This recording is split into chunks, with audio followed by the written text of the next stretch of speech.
pledge allegiance to the flag of the United States of America and to the republic for which it stands, one nation, under God, indivisible, with liberty and justice for all. We'll begin with opening statements. The chair is now recognized. 18 cities, 11 states, 3 counties, and the District of Columbia are sanctuary jurisdictions, accounting for 31% of the population in this country. 31% of the American people, almost 1/3 of the American people, live in a city, county, or state where the left-wing leadership tells local law enforcement not to work with federal law enforcement. Now, what does that mean in practice? Let's look at Abraham Gonzalez, who on September 20th, 2023, was arrested by Border Patrol for illegally entering the United States. And of course, the Biden administration released him into the country. 5 months later, February 26, 2024, Mr. Gonzalez is charged with assault. 2 weeks later, March 11, 2024, he's charged with felony motor vehicle theft, stole a car. And on March 20th, 2024, 9 days later, he's arrested by the Denver police and placed in the Denver Justice Center. 6 days later, March 22nd, 2024, ICE sends a detainer notice to the Denver Justice Center saying this: if you're going to release Mr. Gonzalez, can you give us a heads up? Can you let us know maybe 48 hours before you're going to release this guy so we can come apprehend him there at the jail? And remember, a detainer is a final order of removal from a court where this individual or this individual's committed some removable offense. But on February 28th, 2025, Abraham Gonzalez is released to the streets. In fact, we can put that up. I think you can see this. Released, we got the form from the Denver Justice Center. What kind of inmate was Mr. Gonzalez for those 345 days that he was in the Denver Justice Center? We have that too. Violent to the staff, keep separate. So this guy was so bad, you had to keep him away from other inmates. He'd already assaulted some staff member, but Denver released this guy to the streets and instead of turning him over to ICE agents who would have come to the jail and arrested him there. And of course, we all know what happens. When the officers did apprehend Mr. Gonzalez out on the street, he assaulted one of the officers. This is what happens when you have a sanctuary jurisdiction. Right now in Minnesota, there are 1,360 detainer notices for violent offenders. Governor Walz and others have released 470 criminal illegal aliens back to the streets. In New York State, it's 7,000. Nationwide, it's over 17,000 that we know of. Where a detainer was filed, since President Trump's been in office, over 17,000 times a detainer was filed, and those individuals were released to the streets instead of turned over to federal law enforcement. 17,864 times. Illegals who've been charged with the crime have been released to the streets, and thereby jeopardizing the safety of the public, the safety of law enforcement, and of course the migrant themselves. And frankly, helping create the environment that results in the tragic deaths like we saw with Miss Good and Mr. Preddy. A few years ago, Governor Sarah Huckabee Sanders said this in response to the State of the Union address. She said, "The divide in America today is normal versus crazy." And it's true, because it's crazy not to have a border, which is what we had under the previous administration. It's crazy to abolish ICE, and it's crazy to release bad guys who are here illegally to the streets when with one phone call, federal law enforcement will come to the jail and pick them up. The mindset that says it's okay to release these guys is the same left-wing mindset that thinks it's okay to weaponize government against your political opponents. And that is exactly what we had in the previous Justice Department.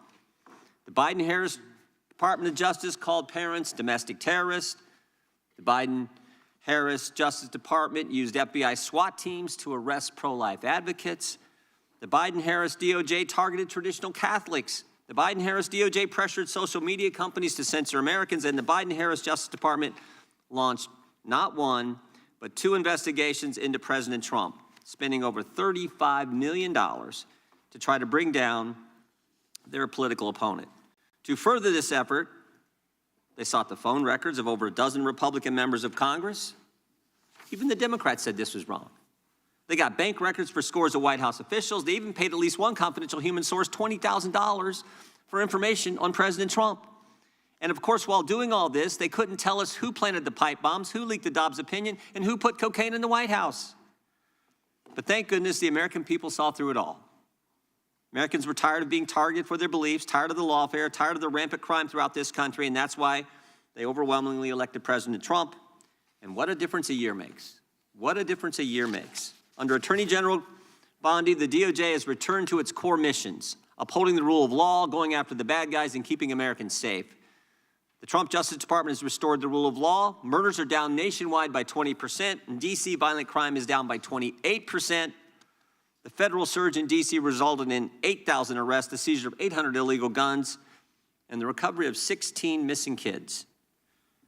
The Trump Justice Department apprehended a suspect in the pipe bomb investigation, and they've arrested 6 of the FBI's top 10 most wanted fugitives in just 1 year. Of course, they arrested narco-terrorist Nicolas Maduro, and they seized a record number of drugs flowing into this country. Trump Justice Department put an end to targeting Americans for their beliefs. Attorney General Bondi rescinded Attorney General Garland's anti-parent memorandum. Department of Justice ended the practices of using the FACE Act to target pro-life Americans. They've refused to tolerate attacks on places of worship and investigations of traditional Catholics that we saw in the previous administration. On her first day, Attorney General Bondi disbanded the Foreign Influence Task Force that was pressuring social media companies to censor Americans. And the Trump Justice Department has ended lawfare. Under Attorney General Bondi, along with Director Patel, they've worked to expose the political nature of Arctic Frost and the Jack Smith investigations. They've turned over hundreds of pages of documents to Congress, and that's why we know, for example, that Mr. Smith paid at least $20,000 to some confidential human source. That's why we know that Jack Smith knew it was unconstitutional to seek to toll records from members. But since the litigation risk was low, and because members would never find out about the subpoena until years later, they charged ahead and violated the Constitution. The Trump Justice Department has changed DOJ policy to require prosecutors to tell judges if NDOs relate to members of the separate and equal branch of government, the Congress. And to top it all off, the Trump Justice Department opened an investigation into the conspiracy behind the Russia collusion hoax. The Justice Department has put common sense ahead of politics. They sued to keep boys out of girls' sports. They secured deals with universities to stop race-based admissions and anti-Semitic practices. And after discovering rampant fraud in Minnesota, the Justice Department, under the leadership of Attorney General Bondi, has established a new National Fraud Division. In fact, I met with Colin McDonald, who will head that division, last week. I think he's going to do a great job. There's a lot of work to be done in that area, but I want to thank the Attorney General for her great work in the first year on the job, and I want to thank you for being here. With that, I would yield to the ranking member for an opening statement. Thank you kindly, Mr. Chairman, and welcome, Attorney General Bondi. You've got the best lawyer's job in America because your mission is justice and your clients are the American people. But to promote justice for the people, you've got to listen to the victims, like the women seated behind you today. Those are just some of the hundreds of survivors of Jeffrey Epstein's global sex trafficking ring who are demanding that the truth be told and are demanding accountability for the abusers who trafficked and raped them. You still haven't met with these survivors. So with their permission, let me introduce to you the survivors and late survivors' family members who are present today. There's Teresa Helm, there's Jess Michaels, Laura Bloom McGee, Danny Bensky, Liz Stein, Marina Lacerda, Sky and Amanda Roberts, who are the family of the late Virginia Giuffre, Charlene Richard, and Lisa Phillips. Now, you're not showing a lot of interest in the victims, Madam Attorney General, whether it's Epstein's human trafficking ring or the homicidal governmental violence against citizens in Minneapolis. As Attorney General, you're siding with the perpetrators and you're ignoring the victims. That will be your legacy unless you act quickly to change course. You're running a massive Epstein cover-up right out of the Department of Justice. You've been ordered by subpoena and by Congress to turn over 6 million documents, photographs, and videos in the Epstein files, but you've turned over only 3 million. You say you're not turning over the other $3 million because they're somehow duplicative, but we know that there are actual memos of victim statements in there, and you also took down the Department of Justice's prosecution memo from 2019. So it's clearly not all duplicative, but even if it were, why not release it? Just release all the duplicative stuff. In the half you did produce, you redacted the names of abusers, enablers, accomplices, and co-conspirators, apparently to spare them embarrassment and disgrace, which is the exact opposite of what the law ordered you to do. Even worse, you shockingly failed to redact many of the victims' names, which is what you were ordered to do by Congress. Some of the victims had come forward publicly, but many had not. Many had kept their torment private, even from family and friends, but you published their names, their identities, their images on thousands of pages for the world to see. So you ignored the law, and even with over 100,000 employees at your disposal, you acted with some mixture of staggering incompetence, cold indifference, and jaded cruelty towards more than 1,000 victims raped, abused, and trafficked. This performance screams cover-up. Convicted sex trafficker and groomer Ghislaine Maxwell opened the gates of hell to Virginia Giuffre and hundreds of other victims, as Virginia recorded in her remarkable book, Nobody's Girl. But when Maxwell was subpoenaed to come testify before Congress, you and Todd Blanche quickly moved her from a higher security prison to a minimum security camp in Texas, where she's enjoyed 5-star treatment, including catered meals, private gym time, and access to a therapy puppy. All because Todd Blanche, who's utterly failed to investigate the monstrous crimes of Epstein and Maxwell's co-conspirators, spent 9 hours with Maxwell and satisfied himself that she would have nothing untoward to say about Donald Trump, which is your only real interest in the matter, based on institutional performance. But abandoning victims and coddling perpetrators is what you do best. When the FBI opened a criminal investigation into the brutal killing in Minneapolis of Renee Good, a poet and 37-year-old mother of 3, by Trump's masked paramilitary ICE agents, you shut it down. You claim you're investigating the cold-blooded murder of Alex Preddy, an ICU nurse at the VA. But how can we trust the administration when the president and Kristi Noem called Preddy a domestic terrorist and Stephen Miller called him a would-be assassin? Not only do you refuse to share evidence with the state and local investigators and prosecutors in Minnesota, you have blocked their access to the crime scene and the evidence. How are you seeking justice for Marimar Martinez, the Montessori school teacher in Chicago who was shot 5 times by a Border Patrol agent who bragged about it on text? Or the family of Keith Porter, a father of 2 shot and killed by an off-duty ICE agent in LA? Or the family of Silverio Villegas Gonzalez, shot and killed in Illinois minutes after he dropped his kids off at school? There's no sign of any movement at the Department of Justice. You even launched a criminal investigation into Renee Good's grieving widow. How sick is that? But it's even worse. You've turned the People's Department of Justice into Trump's instrument of revenge. Trump orders up prosecutions like pizza, and you deliver every time. He tells you to go after James Comey, Letitia James, Lisa Cook, and Jerome Powell, the head of the Federal Reserve Board, and members of Congress like Adam Schiff, Mark Kelly, Alyssa Slotkin, Chrissy Houlihan, Jason Crow, Chris DeLuzio, and Maggie Goodlander, to name a few, and you snap to it. You replace real prosecutors with counterfeit stooges who robotically do the president's bidding. Nothing in American history comes close to this complete corruption of the justice function and contamination of federal law enforcement. And the good news is many serious lawyers at DOJ, including some of your own original appointees, have refused your lawless orders. Danielle Sassoon, your original pick for acting U.S. Attorney in Manhattan, resigned rather than follow your corrupt order to quash an indictment against Mayor Eric Adams as a political favor from Donald Trump. A Federalist Society member who clerked for Justice Scalia, U.S. Attorney Sassoon refused to participate in this blatantly corrupt scheme. Her top assistant, Hagan Scotton, an Iraqi war vet and two-time Bronze Star recipient who clerked for Chief Justice Roberts, and then Judge Kavanaugh, promptly resigned too, writing to your office, quote, "I expect you will eventually find someone who is enough of a fool or enough of a coward to file your motion, but it was never going to be me." You and the president nominated Eric Siebert, a 15-year career prosecutor, to be your U.S. attorney for the Eastern District of Virginia.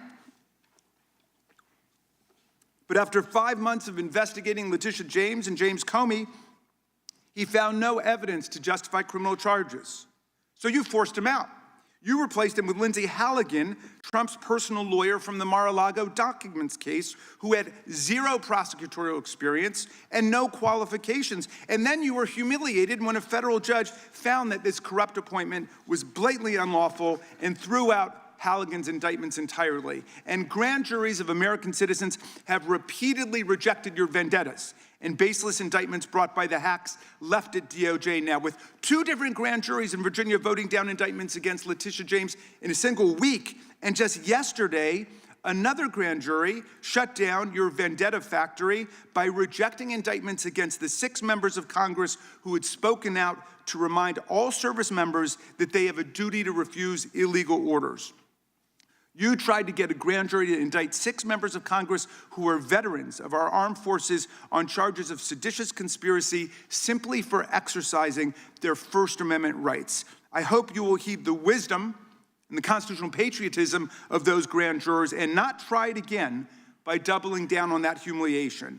As your best lawyers are sacked for having participated in the January 6th case or just flee for the exits now, your new lawyers keep lying in court. In dozens of cases, they've been excoriated for lying to federal judges. Chief Judge Boasberg, right here in D.C., suggested your Department of Justice perpetrated a fraud on the court. Other judges found your statements to be, quote, inexplicably misleading, patently incredible, totally inconsistent, and so disingenuous that the court is left with little confidence that the government can be trusted to tell the truth about anything. Now, as ranking member, I asked the chairman to add a few extra rounds of questions today because we each have 5 hours of questions, not 5 minutes, but we're stuck with 5 minutes. That's clearly insufficient to give voice to America's victims and survivors and to demand answers about all the corruption and cover-ups that we see at DOJ right now. We've got just 1 round, so we ask you politely but firmly, Madam Attorney General, please do not waste 1 second of our precious time by evading questions, by changing the subject, or engaging in personal attacks against members of Congress. We saw your performance in the Senate, and we're not going to accept that. This isn't a game. In the Senate, you brought something with you called a burn book, a binder of smears to attack members personally for doing the people's work of oversight.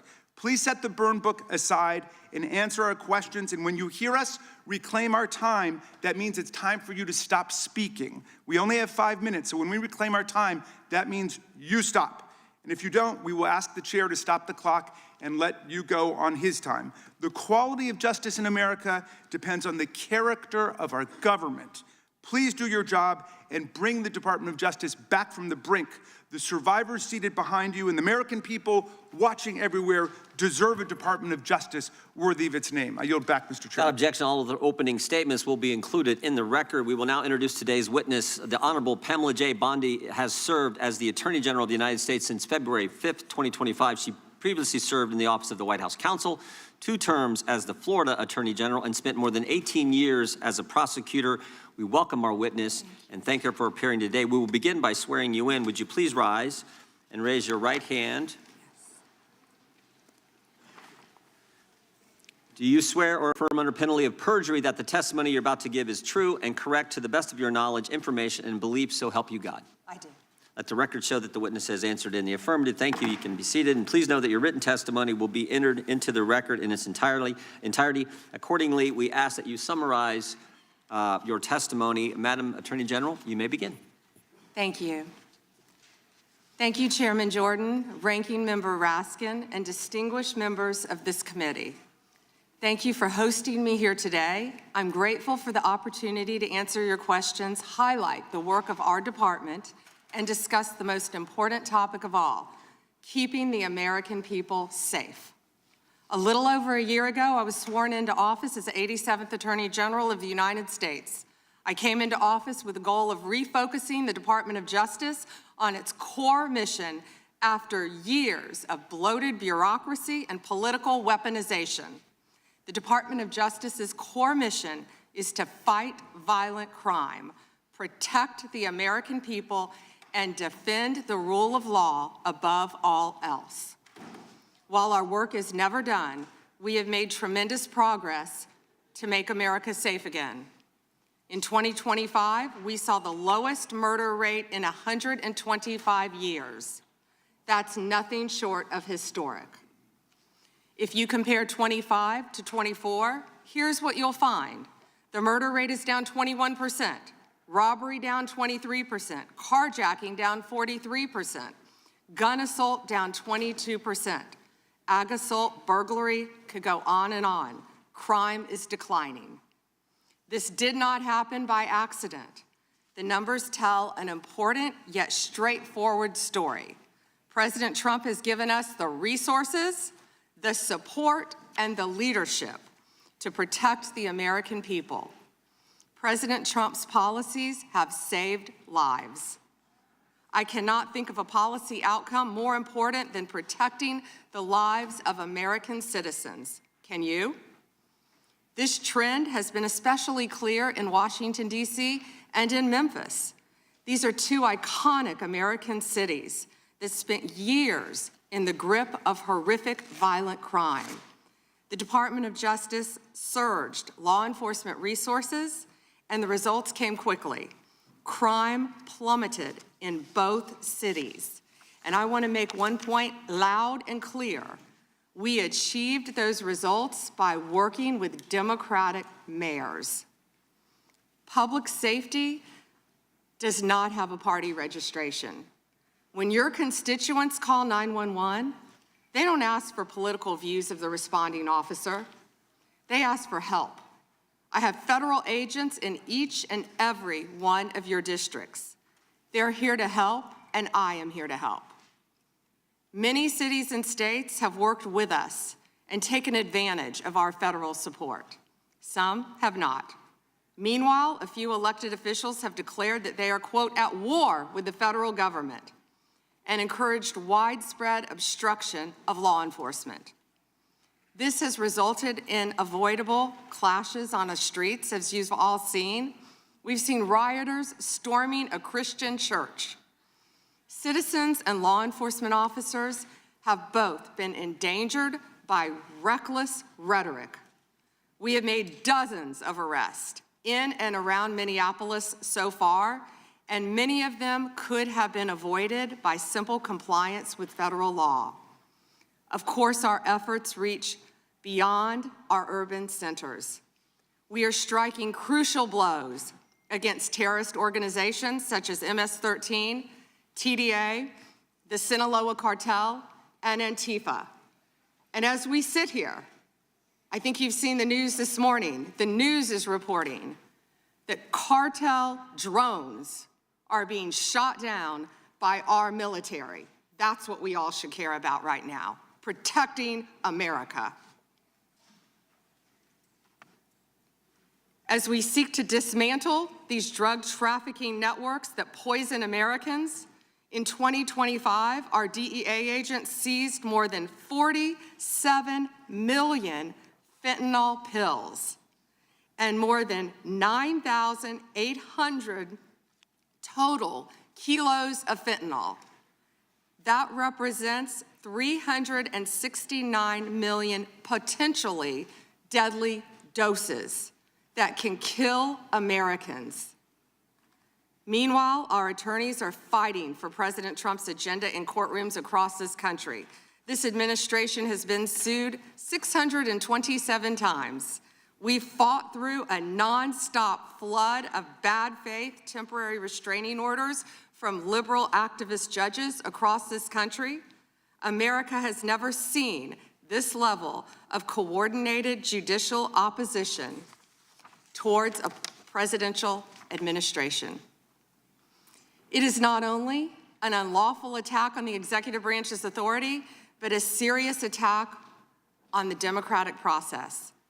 In spite of this unprecedented judicial activism, we've attained 24 favorable rulings at the U.S. Supreme Court, their emergency docket, and even more to come. We've done so while ending the weaponization of the prior administration by dropping FISA prosecutions, exposing the Arctic frost scandal via congressional disclosure, thank you, Chairman, and restoring one tier of justice in this country. To address the Epstein files, more than 500 attorneys and reviewers spent thousands of hours painstakingly reviewing millions of pages to comply with Congress's law. We've released more than 3 million pages, including 180,000 images, all to the public, while doing our very best in the time frame allotted by the legislation to protect victims. And if you brought us a victim's name that was inadvertently released, we immediately redacted it. All members of Congress, as you know, are invited to visit DOJ to see for yourselves. I want to take a moment to acknowledge the Epstein survivors who are here today. I'm a career prosecutor, and despite what the ranking member said, I have spent my entire career fighting for victims, and I will continue to do so. I am deeply sorry for what any victim has been through, especially as a result of that monster. If you have any information to share with law enforcement about anyone who has hurt you or abused you, the FBI is waiting to hear from you. I want you to know that any accusations of criminal wrongdoing will be taken seriously and investigated. The Department of Justice is committed to holding criminals accountable to the fullest extent of the law. In 2025, the FBI arrested over 1,700 child predators, a 10% increase from 2024. We also located 2,700 victims of child exploitation and shut down 3.8 million dark web pedophile accounts. 3.8 million. So please, if you have information to share that needs to be investigated, contact the FBI. Today, I look forward to discussing further our shared obligation to protect the American people, uphold the rule of law, and keep this nation safe. Thank you. Thank you, Madam Attorney General. The chair we now proceed under the 5-minute rule. The chair recognizes the gentleman from California for 5 minutes. Thank you, Mr. Chairman. Madam General, thank you for your extensive remarks, particularly on your continued investigation of those responsible over the years in the Epstein debacle.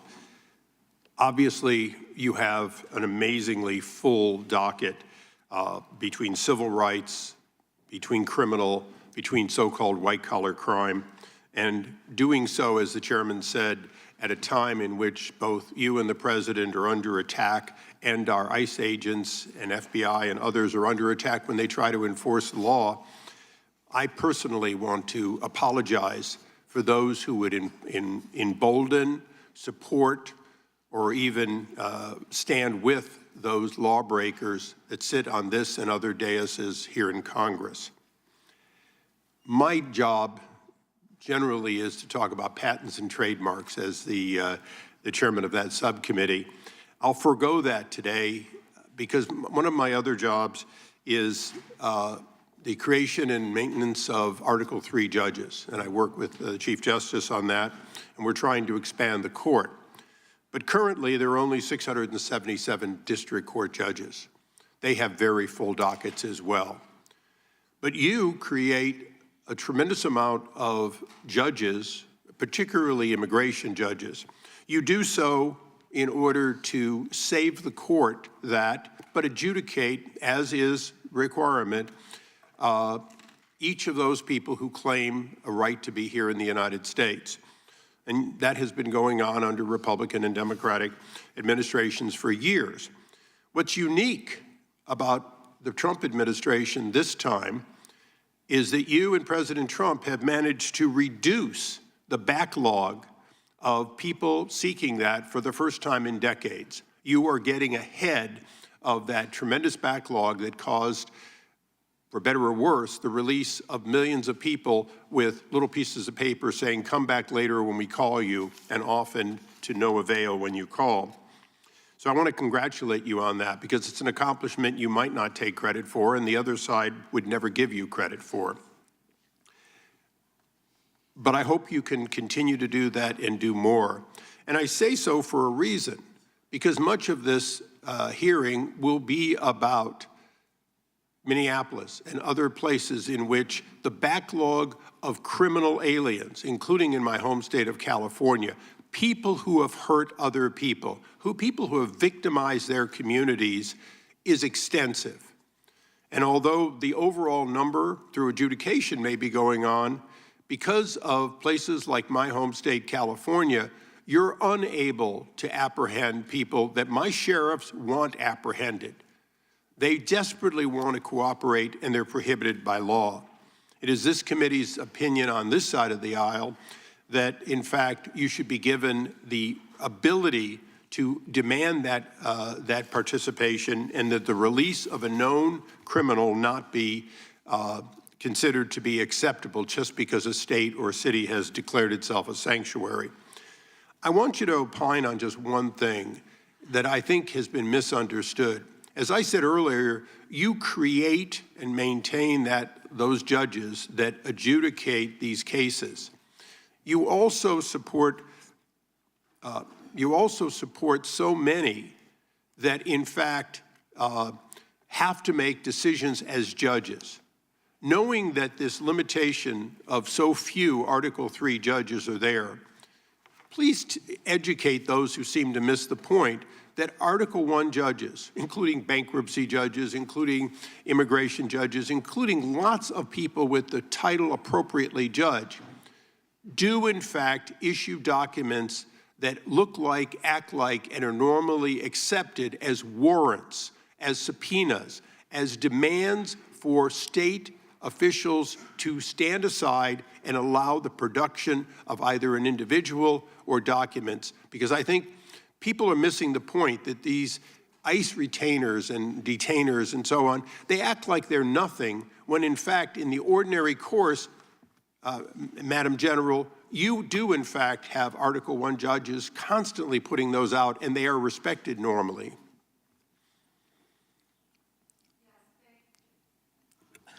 Thank you, Congressman, for talking about all the great judges. And if I could add one thing to that, we are always recruiting and looking for judges. So please reach out to our office for these judges who are handling all these very important matters. We've even added some JAG officers as immigration judges. Thank you. And so we're continuing to do that, but we're always seeking qualified lawyers as well to be part of that. And thank you for highlighting that, Congressman. Thank you. I yield back. Gentleman yields back. The gentlelady from Washington is recognized. Thank you, Mr. Chairman. Good morning, Attorney General Bondi, right here. We are joined in this room by some of the thousands of survivors from Jeffrey Epstein's horrific sex trafficking ring. They have shown such incredible courage in speaking out, in demanding accountability to bring the predators and pedophiles to justice. The Epstein Files Transparency Act required your Department of Justice to disclose the perpetrators connected with Epstein's criminal activities and to redact the information of survivors to protect their identities. Let me show you what actually happened. First, in violation of the law, your department has shown a pattern of redacting the names of powerful predators. Here behind me is one example of an email from Epstein to a man whose name was redacted. The email reads, quote, "Where are you? Are you okay? I loved the torture video." Only after members of Congress demanded that we see the unredacted files did the world learn the name of this individual, Sultan Ahmed bin Sulayem, the chairman and CEO of a company that had financial ties to President Trump's business and personal ties to Trump's advisor, Steve Bannon. Second, the survivors were not similarly protected, also in violation of the law. Here is another email titled Epstein Victim List. We have blurred the names of the survivors for their protection, but your Department of Justice initially released this list of 32 survivors' names with only one name redacted, along with numerous files that disclose not only the names, the emails, and the addresses of survivors, but also nude photographs and even the identities of Jane Does who had been protected for decades until your department released their names. Survivors are now telling us that their families are finding out for the first time that they were trafficked by Epstein. In their words, quote, "This release does not provide closure. It feels like a deliberate attempt to intimidate survivors, punish those who came forward, and reinforce the same culture of secrecy that allowed Epstein's crimes to continue for decades." To the survivors in the room, if you are willing, please stand. And if you are willing, please raise your hands if you have still not been able to meet with this Department of Justice. Please know for the record that every single survivor has raised their hand. Attorney General Bondi, you apologized to the survivors in your opening statement for what they went through at the hands of Jeffrey Epstein.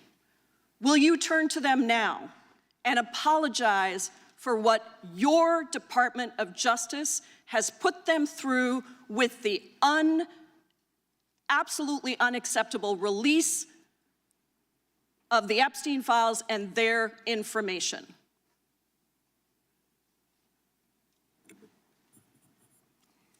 Congresswoman, you sat before, Merrick Garland sat in this chair twice.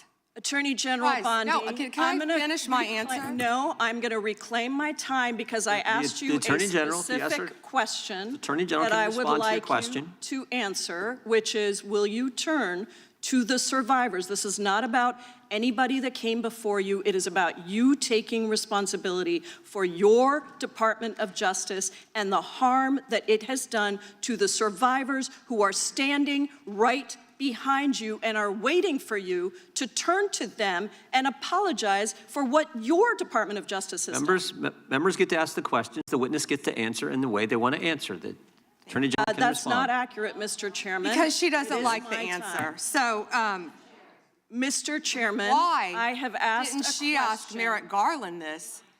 I am reclaiming my time, and when I will reclaim my continue to time, answer. it is Mr. Chairman, the gentlelady's reclaimed her I'm not going time. to get in the gutter for her theatrics. The time belongs to the time belongs to the gentlelady. The gentlelady has 17 seconds. Thank you. You're not going to answer this question, so let me just Chairman, say I'll this. direct it to What you. a massive No, I'm cover-up. answering a Mr. question. Chairman, will you restore her time? The witness is I'm not interrupted. going to get in the gutter with this woman. Stop the She's time doing and theatrics. let me have my time. The gentlelady from Washington controls the time. The gentlelady has 17 seconds. You can proceed with your final Thank you. 17 seconds. What a massive cover-up this has been and continues to be. Donald Trump made the release of the Epstein files the center of his political campaign because he thought it would benefit him. Then you got into office, Attorney General, claimed to have a client list, only to then say that there was no list. Your deputy, Todd Blanche, met alone with Elaine Maxwell and transferred her to a minimum security prison. And now you continue the cover-up, and I wish that you would turn around to the survivors who are standing right behind you and on a human level Chairman, apologize The chair now recognizes the chair. on what you have done. Time of the gentlelady yield expired. back. The gentlelady, you have no time to yield back. Theatrics. We appreciate that. We appreciate the thought. And I would argue the central issue in the last election, the presidential election, was securing the border. The gentleman from Arizona who knows something about securing the border is up for 5 minutes. Thank you, Mr. Chairman, and thank you, Attorney General Bondi, for being here today. In 2022, Lafarge, which is a French cement company, pled guilty in U.S. federal court to participating in a criminal conspiracy with ISIS. That conspiracy contributed to the deaths of U.S. service members fighting in Syria during Operation Inherent Resolve. As part of the plea agreement, Lafarge was required to pay more than $775 million into DOJ's Asset Forfeiture Fund. In February 2025, my colleagues and I sent you a letter urging the department to review the petitions for remission submitted by the families of those fallen service members, including several of my constituents.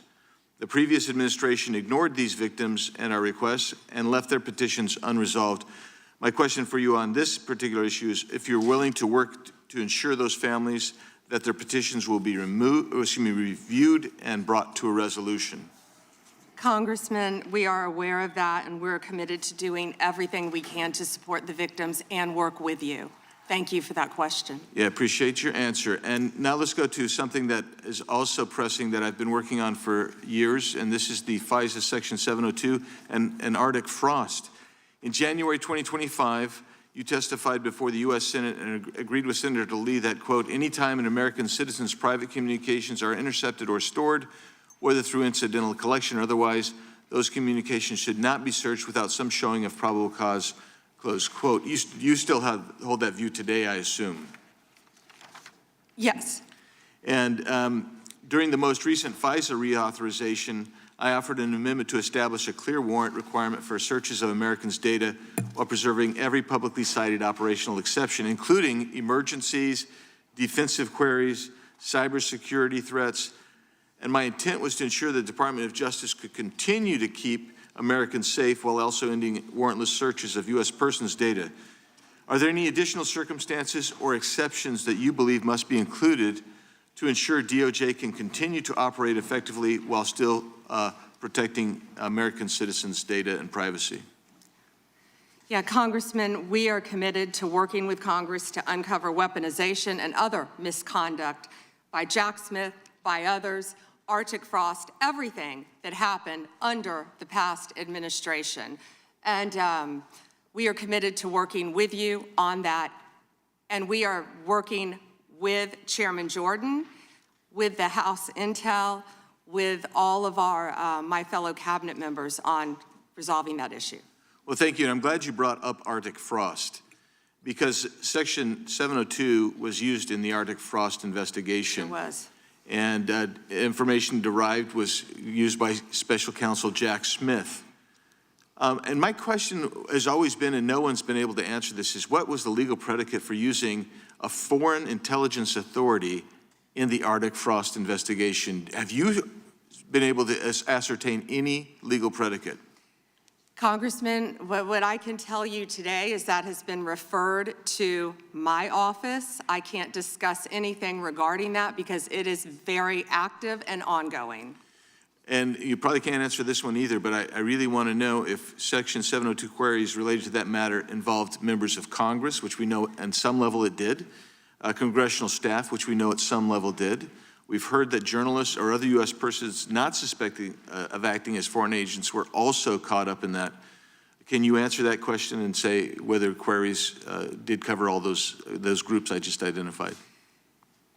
It is a very active pending investigation within my office. However, I believe many members of Congress have stated that their phones were part of Arctic frost. We are well aware of that, and we are taking this very seriously, and this is a very active investigation. And I would keep going and say, if any member of the Democrat Party, if any of them, if that had happened to them, we would take that just as serious as we do. And they should be jumping up and down, screaming, supporting you and what you want to do, because this should be a bipartisan issue. Well, I hope it is a bipartisan issue. You know, I'll just leave with these last couple of questions, which I'm sure fall into the same investigation privilege. But that's this: how many such queries were actually conducted overall, this is outside Arctic frost, in the prior year by the FBI or other intelligence community. And particularly, we really need to know, what were the legal standards applied? Did they use probable cause? Did they use reasonable articulable suspicion? Or did they have no individualized suspicion and just were gathering up information? And that's beyond the investigation regarding Arctic frost. I don't expect you to have that information today, but if you can help get that information so we can understand the extensive nature of this continued misuse of 702, it would be very particularly helpful. And it was extensive. Yes, Congressman. Thank you. Time of the gentleman has expired, I have a UC, Mr. Chairman. and that is the gentlelady from Texas. I ask unanimous consent to enter into the record. El Paso airspace reopened after FAA quickly rescinds 10-day flights restriction. This was published by the Texas Tribune on February 11th, 2026, and it says it was because of an impasse with the DOD over the use of unmanned military aircraft and not triggered by Mexican cartel drones. Without objection.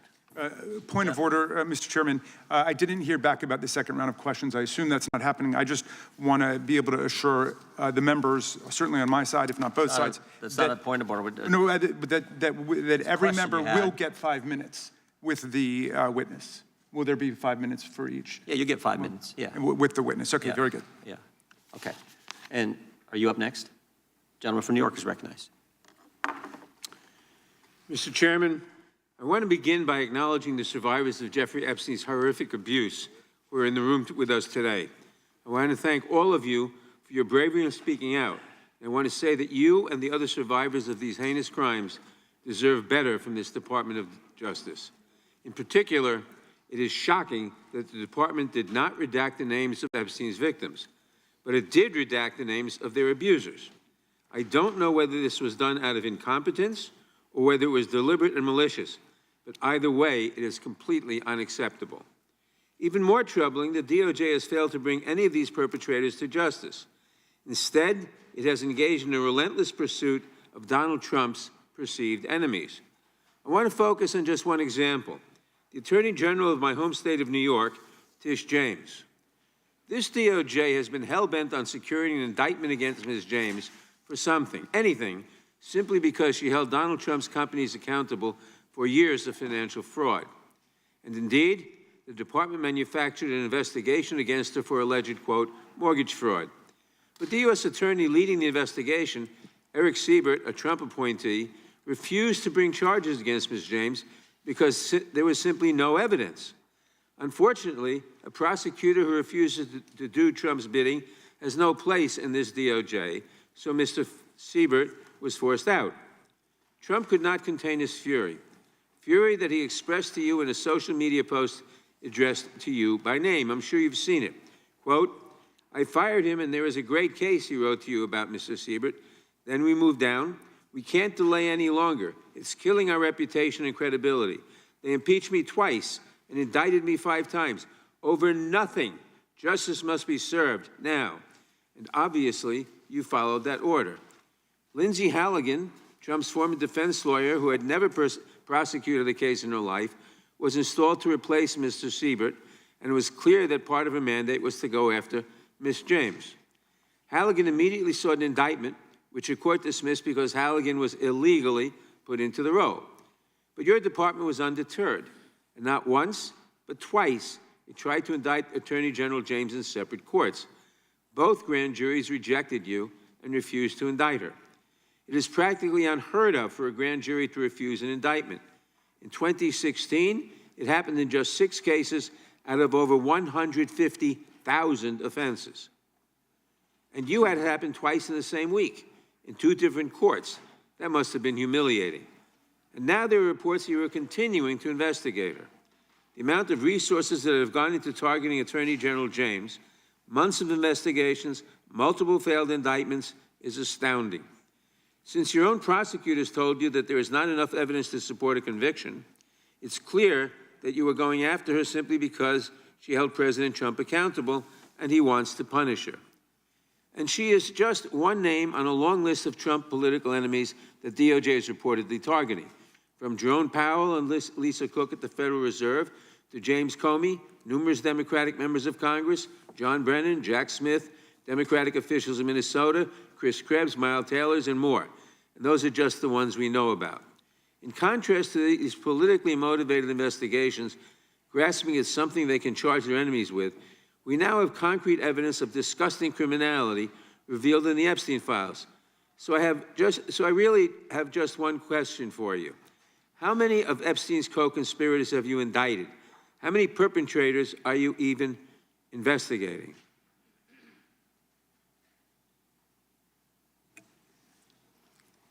First, you showed it. I find it. How many have you indicted? Excuse me. I'm going to answer the question. Answer my question. No, I'm going to answer the question the way I want to answer the question. No, Your you're going to answer theatrics the are question the way I asked it. Chairman Jordan, I'm not going to get in the gutter with these people, but I'm going to answer the question. How many have you indicted?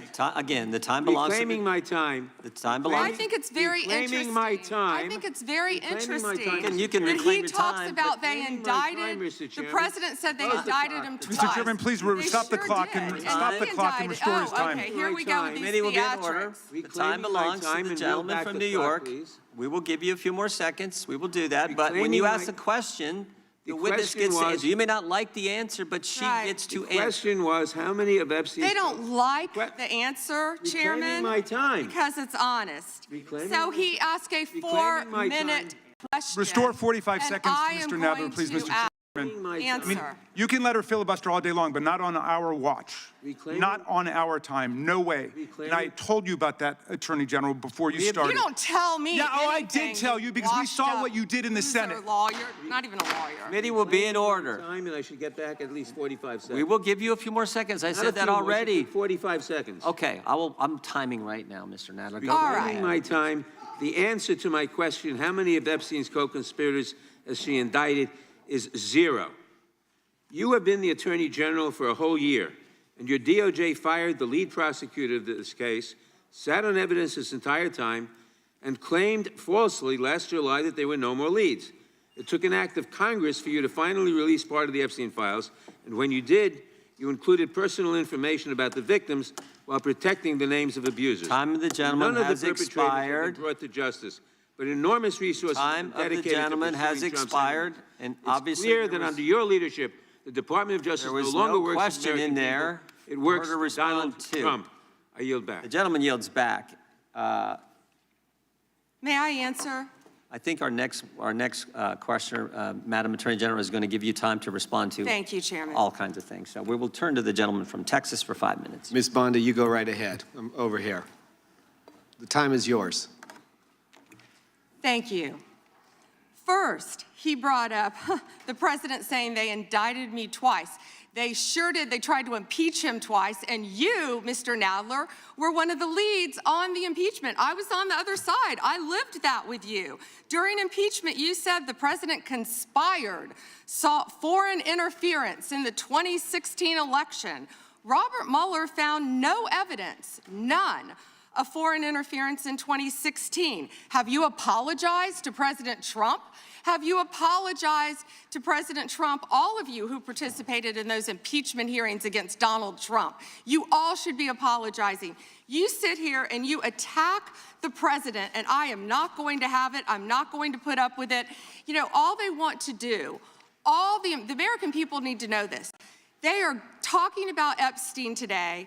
This has been around since the Obama administration. This administration released over 3 million pages of documents, over 3 million, and Donald Trump signed that law to release all of those documents. He is the most transparent president in the nation's history. And none of them asked Merrick Garland over the last 4 years one word about Jeffrey Epstein. How ironic is that? You know why? Because Donald Trump, the Dow right now is over, the Dow is over $50,000. I don't know why you're laughing. You're a great stock trader, as I hear, Raskin.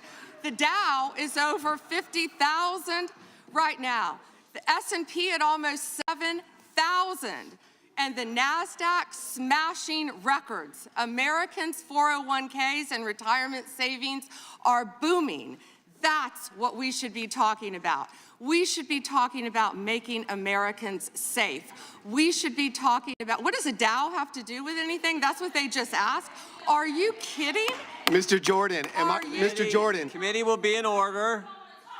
Mr. Jordan, am I going to get an extra 45 seconds added to my time? The committee will be in order. The time belongs to the gentleman from Texas. Ms. Bondi, the Attorney General can respond. Thank you. The Dow has shattered 50,000 for the first time. This is crazy. They said it couldn't be done in 4 years, yet President Trump has done it in 1 year. National median rents have fallen to a 4-year low thanks to Donald Trump. That's why they want to focus on Epstein and our most transparent president in the nation's history. The murder rate, as I said, has plummeted to a 125-year low thanks to Donald Trump. For an unprecedented 9 straight months, there were 0 illegal border crossings at the southern border. That's what we should be focused on.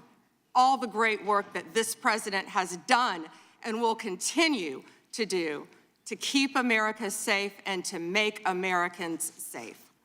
Thank you, Attorney General Bondi. I agree with you totally. I think you've done a fine job. I think that Democrats, in fact, should be apologizing to the Epstein victims for doing nothing during the 4 years that they were running the government. We did not hear about this, and it took you and President Trump to finally provide transparency and give answers to the American people, and I want to thank you for that. I want to thank you also for standing up for truth today and for fighting back against the theatrics and the time waste that you will endure over the next hour or two. I want to apologize on behalf of my colleagues on the left. They're not all that bad, but they've got to put on a show. And I'm sorry that you have to go through that. And I would like to yield the last, I'd say 40, and 40 is 80 seconds. The clock says 40, but I've got 80 seconds since I was so rudely interrupted, and I'll give all 80 seconds to Chairman Jordan. And I would just yield to the Attorney General if she has anything to add. I'm fine to continue. Thank you, Chairman. All right, the chair now recognizes, the gentleman yields back. The chair recognizes the gentlelady from California. Thank you, Mr. Chairman. I would note that Mr. Nadler's question has not yet been answered, but I want to start by asking that out of respect for the American public and the Epstein survivors, some of whom, of course, are here today, that we can have a transparent conversation and get the public the answers they deserve. I want to briefly direct your attention to 2 documents I'm hoping we will put up on the screen. In the first, an individual emails Jeffrey Epstein asking whether a woman identified as M was pro or civilian, and Epstein responds that she was a civilian, Russian, and fun. In the second email, Epstein writes to Steve Tisch about a Ukrainian girl, noting that she was, quote, a little freaked out by the age difference and stating that he would try to convince her not to return to Ukraine. He then instructs Mr. Tisch to call him, adding, I don't like records of these conversations. So I'd like to ask a straightforward question that really is either a yes or no answer. Do these emails constitute credible evidence, not proof, but credible evidence warning further investigation into whether Steve Tisch was involved in Epstein's criminal conduct? Do you think yes or no? I'm not going to play a yes-no game with you, but I will answer the question to the best of my ability. As I said, we will look and investigate any case involving any victim. I'm not familiar, there were 3 million pages, of course, with that email, but of course, we will look into anything. The documents have been released, 3 million. The redacted versions, we left them open for all of you to come view. I believe you view them. If not, will you have some copies? I'd like to. Could I finish, please? I'm not being rude, please. I only have 5 minutes. No, yeah, and I only have 30 seconds based on your filibustering. But you didn't give a yes or no answer, so let me just go further. Director Patel testified in this committee room that there was no credible information indicating that Epstein trafficked victims to anyone else. And glancing at the documents, that proves that's not the case. In July, your department issued a memo stating that it had conducted an exhaustive review of the Epstein files and concluded that no additional individuals would be charged. So I did go over to the Department of Justice yesterday. I would note that 400 and all our 35 members are in the House, and there's 4 computers. So it would take many months to actually have the time. I only had a few hours. I think the transparency argument is really kind of a sham because it's not really possible. Whoa. Did you have to wait to get a computer? It is not possible to, Hang on. to really go in. I did, however, see a U.S. attorney information for the Southern District of New York indicating that there were additional survivors and probable co-conspirators. Other members of Congress have uncovered likely co-conspirators whose names were blocked out. Now, the Epstein File Transparency Act, which all but one member of this House voted for and the president signed, requires the department to release everything except that it needs to be redacted to protect the victims or an ongoing prosecution, which apparently there is none from the testimony we have received. I am concerned that this act has not been fully complied with. When Director Patel came to the committee, he admitted that up to 1,000 FBI agents had gone through the files and redacted President Trump's name from them. And it's pretty clear that what has been transmitted from the FBI continues to redact President Trump's name, even though he is mentioned thousands of times in these files. So I think the credibility of the department in terms of complying with the act has been damaged. And I think the department's credibility has been damaged in other ways. I think we all saw the horrible video of American citizens being killed by ICE agents in Minneapolis. And I think how the department has handled these cases raises a lot of doubt about the department. State and local police in Minnesota got a court order to get access to the crime scene to be sure evidence would be properly preserved by federal agents. But they took the agents defied the court order, and in a departure from general policy, the DOJ is not collaborating with state and local law enforcement on these homicides. So I really think that is a disgraceful approach to the homicides of American citizens and really does nothing to bring credit to your department. And Mr. Chairman, I would yield back. Gentlelady yields back. May I answer? Attorney General can respond. I find it interesting that she keeps going after President Trump, the greatest president in American history. And if they could maintain their composure, this isn't a circus, this is a hearing. I find it interesting she keeps going after Donald Trump. She doesn't say how much money she took from Reid Hoffman, did you? None. And nor did Mr. she Chairman, post regular anything. order, please. She regular posted order. nothing on her X account, on her Twitter account during the Biden years. Gentlelady. Yet now, all of a sudden, question she's asked. going after Committee will be in order. There was no question Shame asked on of the you. Attorney General. She doesn't just get to speak. Committee will be in order. I have a point of order, Mr. Chairman. Committee will be in order. Point of order, Mr. Chairman. Gentlelady can state her point of order. When a witness attacks... Not a valid point of order. You got to state. She hasn't completed her point of order yet. Please let her speak, Mr. Chairman. Let's have some regular order here. Regular order is you got to state the rule. And I am trying to make a point of order that the witness, And what rule are you referring to? without responding to a question, has attacked me personally. I think it's pathetic that she can't answer the questions and First instead time is that attacking is not even close members to a of the point of committee. order. The gentleman from Wisconsin is recognized. In August of last year, I sent a letter to the Department of Justice asking for assistance in seeking compensation for the town of Lac du Flambeau. Town of Lac du Flambeau is in my district, and your office replied that it was an ongoing matter and unable to comment on it, which I understand. That was just fine. But I want to set this up just as a reminder. So 3 years ago, it was at this time of year that 4 roads were blockaded in the town of Lac du Flambeau, and the temperature was 25 below zero. People had to park their cars at a neighbor's place, take the snowmobile across the lake to get their car, and then be able to drive into town. There were people 80 and 90 years old that could not, were very concerned that they'd be able to get emergency medical services. And the perpetrators of this, the tribe out there, they demanded compensation from the town. I would call it extortion. They ultimately got $600,000 from the town of Lac du Flambeau. The unfortunate part, Mr. Chairman, is that the Biden administration took the side of the perpetrators who closed those roads off, and the Biden administration made it clear to the town of Lac du Flambeau that we are not on your side in regards to this. Well, fortunately, there was a federal judge that said, no, this is wrong, what happened, and these roads should be left open, they should continue to be left open.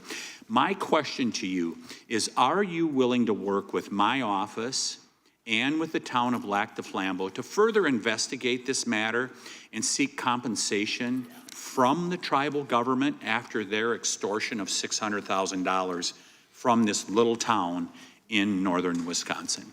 Congressman, you do a great job representing your district. And yes, we would more than welcome working with you, and we are familiar with that investigation. Mr. Chairman, I would just add, we're highlighting these miscarriages of justice in the previous administration.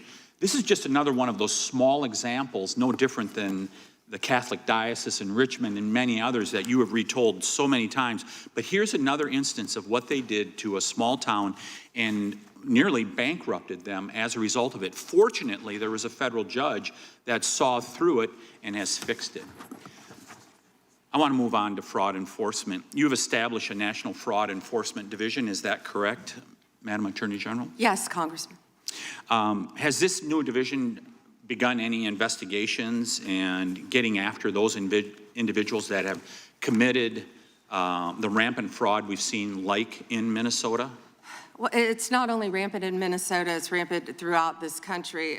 Much of it is in California, as you know, and other places. Yes, we are working on it actively. Our criminal fraud division has been working on it. We are expanding that. It was the Vice President's idea to come up with this amazing separate fraud division, which we are establishing and going nonstop, not only to expose the fraud in Minnesota, but around the country. It's taxpayer dollars that have been stolen from the American people, and we are committed to recovering that money and holding those people accountable. Mr. Chairman, I would remind everyone here, why did this happen in Minneapolis? Why did federal law enforcement have to go to Minneapolis? Because of industrial scale fraud. It was an assistant United States attorney that said, this is industrial scale fraud that's going on in Minnesota at this point. I sent a letter to our governor in Wisconsin. We're right across the border there. My district is only 20 miles from the city of Minneapolis. And I asked him to open the books for a federal audit on food stamps and Medicaid. Don't you think it would be a good idea for every governor to do that at this point? It protects the citizens, and I can't understand why that's not happening. And yes, I do think that's a great idea. It's happening around this country. And when our new division with Colin McDonald is established, it's established. When Colin is confirmed, he's amazing. I think you've met with him, you said, Chairman.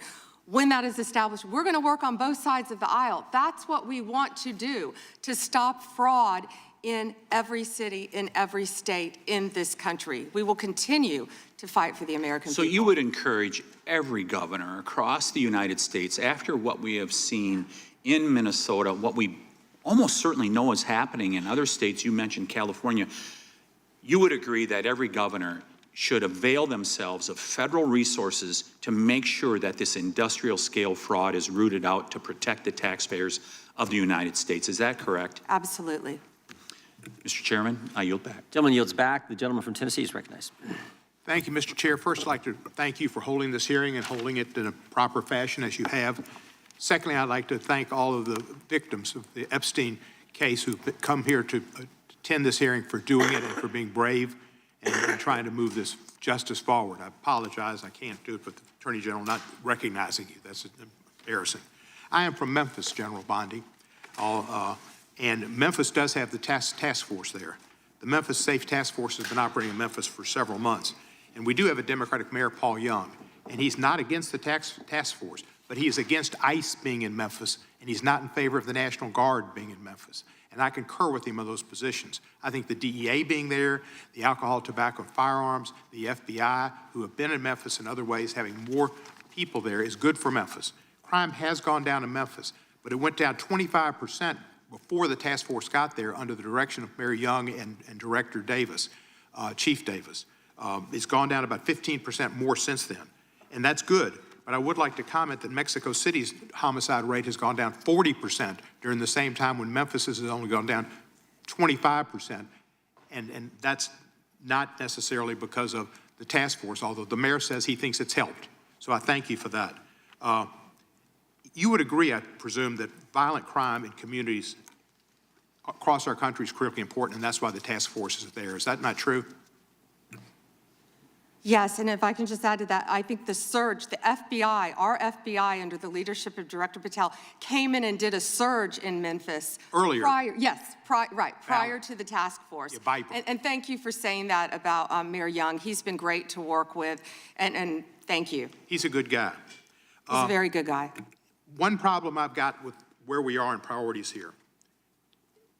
A recent Department of Justice, National Institute of Justice report based on arrest records in Texas and in California found that undocumented immigrants were less than half as likely as U.S.-born Americans to be arrested for homicide. And this pattern holds for assault, sexual assault, robbery, burglary, theft, and arson. Half as likely to be arrested for drug offenses. So I ask you, and I've written to you about this, there are TV ads that run that say to local law enforcement, specifically, says, are you tired of having your hands handcuffed because you can't do the things you wanted to do when you joined? And if you want to do something different, join ICE, and you'll get a $50,000 bonus, and we'll pay off your debts, student debts, and we'll help you with pensions, et cetera, et cetera, et cetera. So they're encouraging local law enforcement to leave local law enforcement and go to work for ICE. We need people working in the front lines of local law enforcement to protect our citizens from the worst of the worst. The worst of the worst are not the immigrants. The worst of the worst records show are native-born Americans, and they are committing crimes that hurt our citizens and our cities, and you're working against it, and thank you for that. But by trying to get our local law enforcement, where we have an undercount of officers in Memphis, to leave Memphis and go to work for ICE to deport people is a wrong priority. Why are we trying to get people, policemen who are working on the front lines, to leave the front lines, take the $50,000 and go to work for ICE and instead of working to fight the worst of the worst? Congressman, I have not yet seen that commercial, that ad. I would argue that we need strong people in both local law enforcement, state law enforcement, and all of our federal agencies working together. I've seen some of the worst violent criminals who were in this country illegally. We both know that. And in Memphis, working hand in hand, I want to stick with Memphis and your mayor and what you discussed, because there have been nearly 6,000 arrests as of February 8th, and I think you agree with this, in your district, and almost 600 gang members. What we found in Memphis, a lot of the gangs are local gangs. But 600 gang members were taken off the streets. Time, because I've only 40 seconds. I'm going to agree with you. Yeah. I thank you for that. And 148 missing children were recovered by all of us working together, and nearly 1,000 illegal guns were seized as a result of us working together. And I don't disagree with some of the things you said, but there are questions about those children, but it's a different thing. The fact is, ICE is running rampant, and you are not investigating them. When they killed Mr. Prete, and Miss Good, that was an execution, and you did not investigate it. And you tried to investigate Miss Good's widow, and you tried to investigate Mr. Prete. They were executed, like Kristi Noem executed her dog. And that was wrong. And you should investigate those people, and you should investigate anybody that uses a weapon, federal official or not, for civil rights violations. I yield back the balance. Gentleman yields back his time. Madam Attorney General, anytime you need a break, just let us know. If not, we'll just keep going. The chair is now recognized for 5 minutes. Madam Attorney General, you're not allowed to exercise your constitutional rights in a way that tramples on someone else's, are you? No. No, you can't do that. I mean, you have a right to petition the government under the First Amendment. That doesn't mean you can come into this room and start screaming at Mr. Raskin or me or anybody else and disrupt a congressional hearing. You have a right to protest on the street, but that doesn't give you a right to go into the Capitol and disrupt Congress. Something these guys talk about every day. You can't do that. So when Don Lemon said that he was exercising his First Amendment free press rights, freedom of the press rights, that's not really accurate because he was trampling on other individuals' rights. Is that true? Chairman, we will always protect our churches and the freedom of religion. And yes, that's accurate. First right mentioned under the First Amendment, freedom of religion, freedom to practice your faith the way you think the good Lord wants you to, right? That's right, under the federal government. And isn't it true that Mr. Lemon met at a shopping center with the rioters who entered City's church in St. Paul, met with them prior to marching to the church? He did meet, and this is a pending case right now, so I will only stick to what is in the four corners of the unsealed indictment, if I could, Chairman. Yeah, I'm There's a lot more that will come out. But under the four corners of the indictment, yes, he did. They had an operation called Operation Pull-Up. They said they were gearing for a resistance. They met in a parking lot, and they caravanned to a church on a Sunday morning when people were worshiping together. And Mr. Lemon said that he live streamed before entering the church with the rioters. Didn't he say we're going to head to the operation? Didn't he say this he said this on camera, is that right? Yes, Chairman, Yeah. and more. That he was in Minnesota and that, as you said, they were gearing up for an operation. So you can't do that. This is why this is, I think, so important that this guy be held accountable, and I think why you guys have charged him and indicted him. Moving to a second subject here, will John Brennan be indicted? Mr. Brennan lied to the committee, which you're not supposed to do, last Congress, and we deposed him. He definitely, 18 U.S.C. 1001, we're all familiar with it. He lied to the committee, and the committee, the Congress, and I think the country would like to know if, in fact, he's going to be indicted for lying. And here's why it's so important. I'll give you a chance to respond. Here's why it's so important. It wasn't just that he lied to us, it's what he lied to us about. He lied to us about when all this weaponization against the President of the United States started. He lied to us about the dossier, and specifically what role the dossier played in the intelligence community assessment. Because we know back when President Trump was first elected, first term, this is when it all started, which led to the Mueller and to the impeachment and to the Jack Smith and all the stuff that's happened in the last decade. But it began here, and he lied to Congress about the role he played. And I just want to read a couple of things he said during that deposition before I give you a chance to respond. Mr. Brennan, when asked a question, said the CIA was not involved at all with the dossier. He said it was their purview, FBI's purview, and not ours. He also said the CIA was very much opposed to having any reference or inclusion of the Steele dossier in the intelligence community assessment.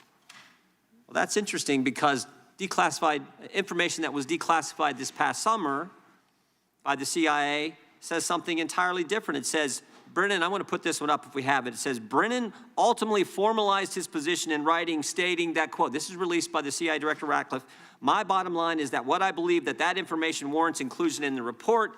He was further asked by an CIA official.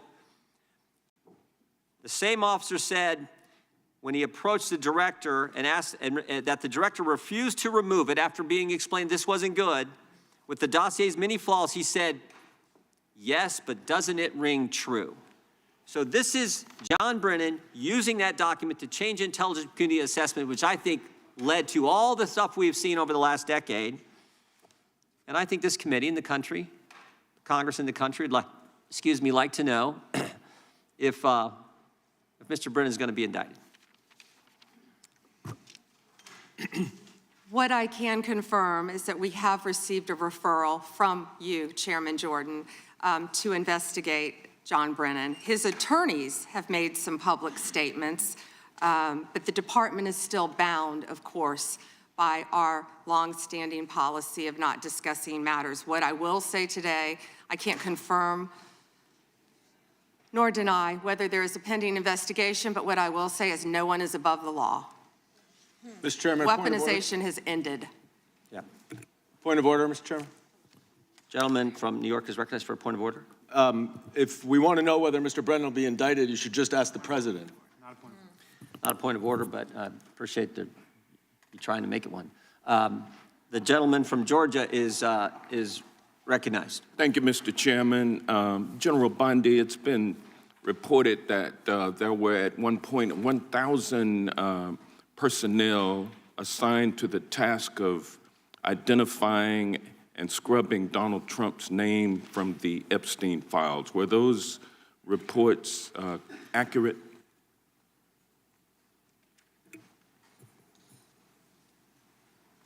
I believe his name has appeared countless times in the documents how that many have people were been released. assigned? If I could finish, I'm going to read you the stats. I just simply asked whether or not it was true that it was 1,000 folks who were assigned that task. Were those reports accurate? There are more than 500 attorneys and reviewers. I cannot give you an exact number. Okay, and I wanted to ask you about that also, because this is a different question that you're getting to now. There were 500 DOJ lawyers and others assigned the task of redacting the appropriate information, including identities of the Epstein victim survivors from the Epstein files prior to their release. 500, is that correct? If I could have finished my answer, there were more than 500 attorneys and reviewers who assisted with the. They asked a question and they don't want an answer. That answers my question, ma'am, and I'm going to move on. I'm going to move on. From General multiple Bondi, would you It will be in agree? order. The time belongs to the gentleman from Georgia. General Bondi, would you agree that your 8 years of service as the state of Florida's Attorney General, the third largest state in the nation, served as an excellent preparation for your current role as Attorney General for the United States of America? Not only that, I was a career prosecutor for 18 years. And for 18 years. And for 18 years, He you asked a question and doesn't want an answer. This is theatrics. Well, no, for 18 years, you prosecuted serious felony cases, including drug cases, correct? Oh, I prosecuted homicides, I prosecuted capital cases, I prosecuted domestic violence cases, I prosecuted multiple cases, and that's why I feel for all of these victims. And did you ask Merrick Garland this when you were sitting before him, sir? You also prosecuted sexual assault cases and child sex trafficking cases, correct? I answered that question earlier. I prosecuted multiple cases when I was a prosecutor. Bottom line, you're an experienced and seasoned. For 18 years. Mr. Chairman, will you remind her of the rules? The time belongs to the member of the committee. You are a seasoned and experienced prosecutor, correct? I think we've established that. Yes or no? Does he want an answer or not? I think he wants to say I want a yes or no answer. I think he wants to say I want a yes or no answer, but I'll live with what you have already said. Let me ask you this question. Clearly, in the prosecution of sexual assault cases, you are acutely aware of how important it is to protect the identity of victims of sexual assault, correct? I have addressed this multiple times. I think others were cutting me off when I was trying to. Well, I just simply asked, are you aware of the fact that it's vitally important to protect the identity of sexual assault victims as you prosecute the people they accuse of assaulting them? Isn't that correct? Excuse me.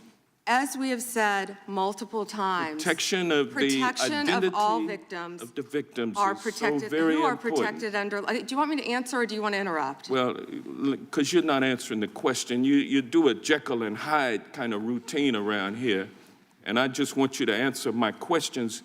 What does Jekyll and Hyde mean? Can you explain that? Well, it means you're nice to the Republicans and you turn like Hyde on Democrats. But let me ask you this, ma'am. We have the Epstein victim survivors here today. Representative Jayapal asked a simple question: if you would be so kind and honorable as to turn around and face them and apologize to them for outing them. I mean, how many lives have been derailed because your department was either sloppy and incompetent or willfully trying to intimidate and punish these ladies for coming forward? Which was it? The time of the gentleman has expired. The gentleman yields back. The chair now recognizes the gentleman from Wisconsin for 5 minutes. Attorney General Bondi.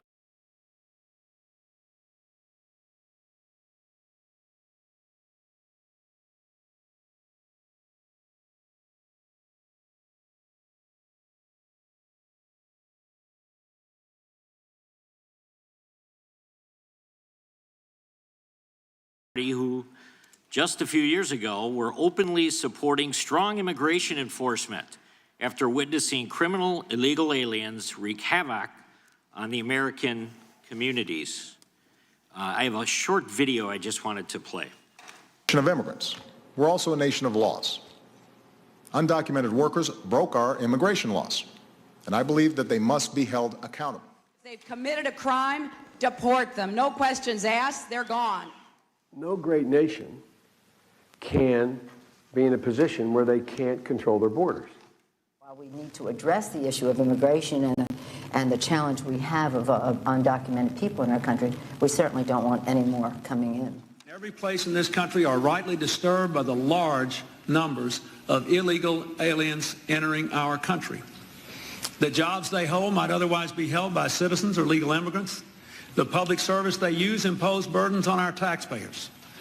That's why our administration has moved aggressively to secure our borders more by hiring a record number of new border guards, by deporting twice as many criminal aliens as ever before, by cracking down on illegal hiring, by barring welfare benefits to illegal aliens. Illegal immigration is wrong, plain and simple. When we use phrases like undocumented workers, we convey a message to the American people that their government is not serious about combating illegal immigration, which the American people overwhelmingly oppose. If you don't think it's illegal, you're not going to say it. I think it is illegal and wrong. Open the borders, my God. You know, there's a lot of poverty in this world, and you're going to have people from all over the world, and I don't think that's something that we can do at this point. Can't do it. Yes or no? Would you allow the cities to ignore the federal law? No.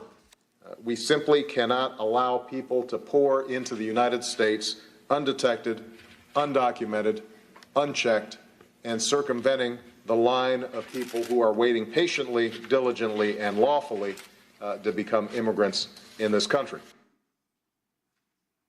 So, Attorney General Bondi, what's the Trump administration, DOJ, doing to end the open border policies of the prior administration that saw dangerous drugs and criminal aliens flood our communities?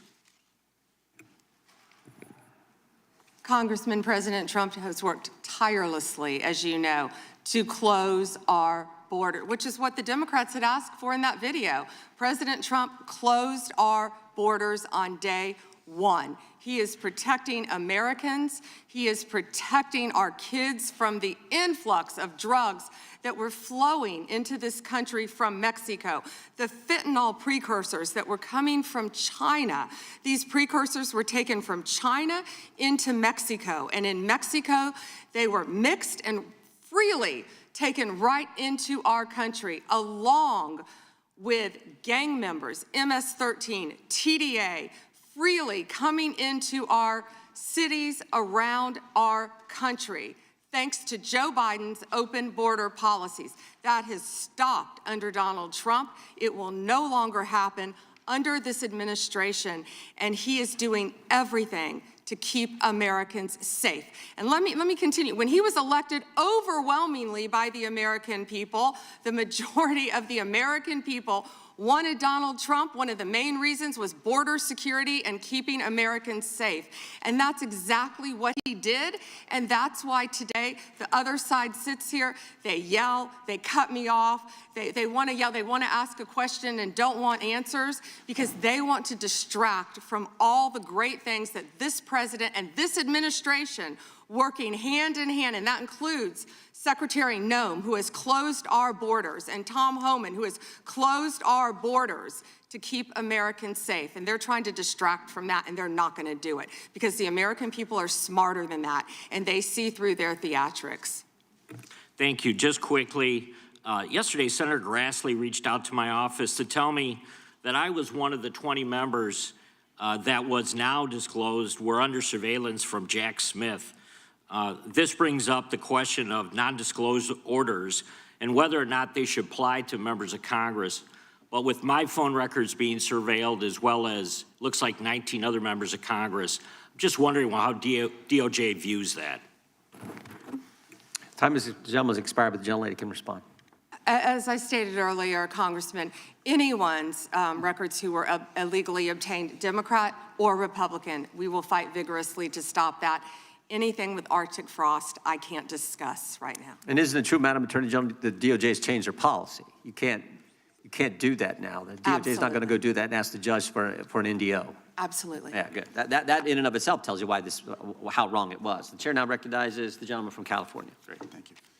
Madam Attorney General, you acknowledged earlier to Mr. Johnson that President Trump was mentioned and the release countless times, you said, in the Epstein files. I just want to play a video, though, for you that I think speaks to the frustration that many of these victims have. Of times Trump's name appears in the files, so it could at least be 1,000 times. Is that right? The number is a total misleading factor. We have not released anyone's name that we have not released anyone's name in the Epstein files that has not been credible. Director, could it at least be 1,000 times? We have released every piece of legally permissible information. Okay, you can characterize the numbers however you want it. I'm claiming my time, Director. It sounds like if you don't know the number, it could at least be 1,000 times. Which it's not. It's not. Is it at least 500 times? No. Is it at least 100 times? No. Then what's the number? I don't know the number. I understand why the victims are frustrated, and the Attorney General acknowledged what Mr. Patel would not acknowledge, that it was way more than 1,000 times. But I want to move, Madam Attorney General, to weaponization of government. And yesterday it was reported that 6 members of Congress had indictments sought against him, and they were not returned by a grand jury. My colleagues have spoken about their frustration of being in subpoenas and having cell phone records combed through. Well, in 2017 and 2018, Adam Schiff and I had our cell phone records and email records combed through, not by you, but a different Department of Justice under the president. It was in retaliation for our role in the Russia interference campaign. An Inspector General report would find this improper and that the predicate for it was absurd. In 2020, after sitting on 2 committees that were a part of the president's first impeachment, an FBI agent leaked my cooperation in a national security case where my campaign was targeted. The president's FBI senior leadership authorized 2 statements to the press that said I was never suspected of wrongdoing and only helped the investigation. But that didn't stop the death threats or my GOP colleagues from referring me to an ethics investigation where Kevin McCarthy's chairman on the ethics committee would find the same thing as the FBI. Our current FBI director would then write a book called Government Gangsters and identify a long list of enemies. About a quarter of them have been either investigated or indicted. He listed me at the very top, along with Adam Schiff, and during that same testimony, refused to recuse himself when asked if he would recuse if any case came across his desk involving me or people on that list. Since that testimony, his department has put me under investigation with Senator Schiff for the nonsense mortgage fraud cases that we've seen. I get it. This is what the president does. I've priced it in. We have a bingo card at home that my kids have made of what will come next. I expected that the president would come after his enemies. But what I want to talk to you next is serious, and I did not expect this would happen, and I'd like your help on it. The president has inspired death threats against me and many sitting up here with me. In June 2025, an individual left 11 voicemails at my district office. On the voicemails, they said, "Get the message to him. I'm gonna hunt him down, that motherfucker, and toss his ass over the Golden Gate Bridge by my fucking self. Donald Trump's Department of Justice in the Northern District of California declined to prosecute. On May 14, 2025, on Twitter, responding to something I posted, an individual said, "No, it wasn't Eric, and now I'm going to kill you." The Department of Justice from the Southern District of Texas declined to prosecute. May through December of 2025, we received messages at my office that said, "I hope somebody shoots you and your children and your wife in the head. Pew, pew, motherfucker, pew, pew." I would stay indoors as much as possible, and my children, unfortunately, have to do that. The Department of Justice has not charged this individual and cited that he's a prolific caller and has health conditions, although what we have found in our own investigation and his voicemails is that he has said he will employ others to do this. The president can come after me. It's fine. I'm in the arena. So are these folks. But we never expected that the Department of Justice would not seek to prosecute and investigate those who are making threats against us. And that would include those on that side of the aisle. And I'm just asking for your help to protect life, because life is at risk with the environment we're in right now. Congressman, I completely agree with you. I know about several of those personally involving you. I believe one has been charged publicly, and there's something I would be happy to talk to you about off camera, but I can assure you that they are very serious. They are being looked into, and I can give you more details on those. None of you should be threatened, ever. None of your children should be threatened. None of your families should be threatened. And I will work with, you can come into my office any day. I will work with all of you on both sides of the aisle if you are ever threatened. And I'll gladly talk to you after this hearing about your cases. But I can tell you some of them are very active. Appreciate that. And I yield back. Gentleman yields back, and we're sorry for what the gentleman and his family have had to go through. We appreciate what the Attorney General said. And I think some of the things that the gentleman from California related, we can all relate to, and it's unfortunate, it's wrong, as the Attorney General said, and we appreciate the help we get from the Justice Department. With that, we will now recognize the gentleman from New Jersey, Mr. Van Drew. Thank you, Chairman. I don't know where to begin. Thank you for being here, General. You might see me when I'm right in front of you. I have to mention this first. You know, I used this word before, and my friends on the other side of the aisle got mad at me, but hypocrisy. Epstein, Epstein, Epstein. But for years on the other side of the aisle, we heard nothing. Crickets, not a word. Nothing was said when they were in control. Nothing was mentioned basically the last summer, and the ranking member points out that he did do something last year. Yeah, he did a letter complaining about the plea deal for Maxwell, but it wasn't a big deal.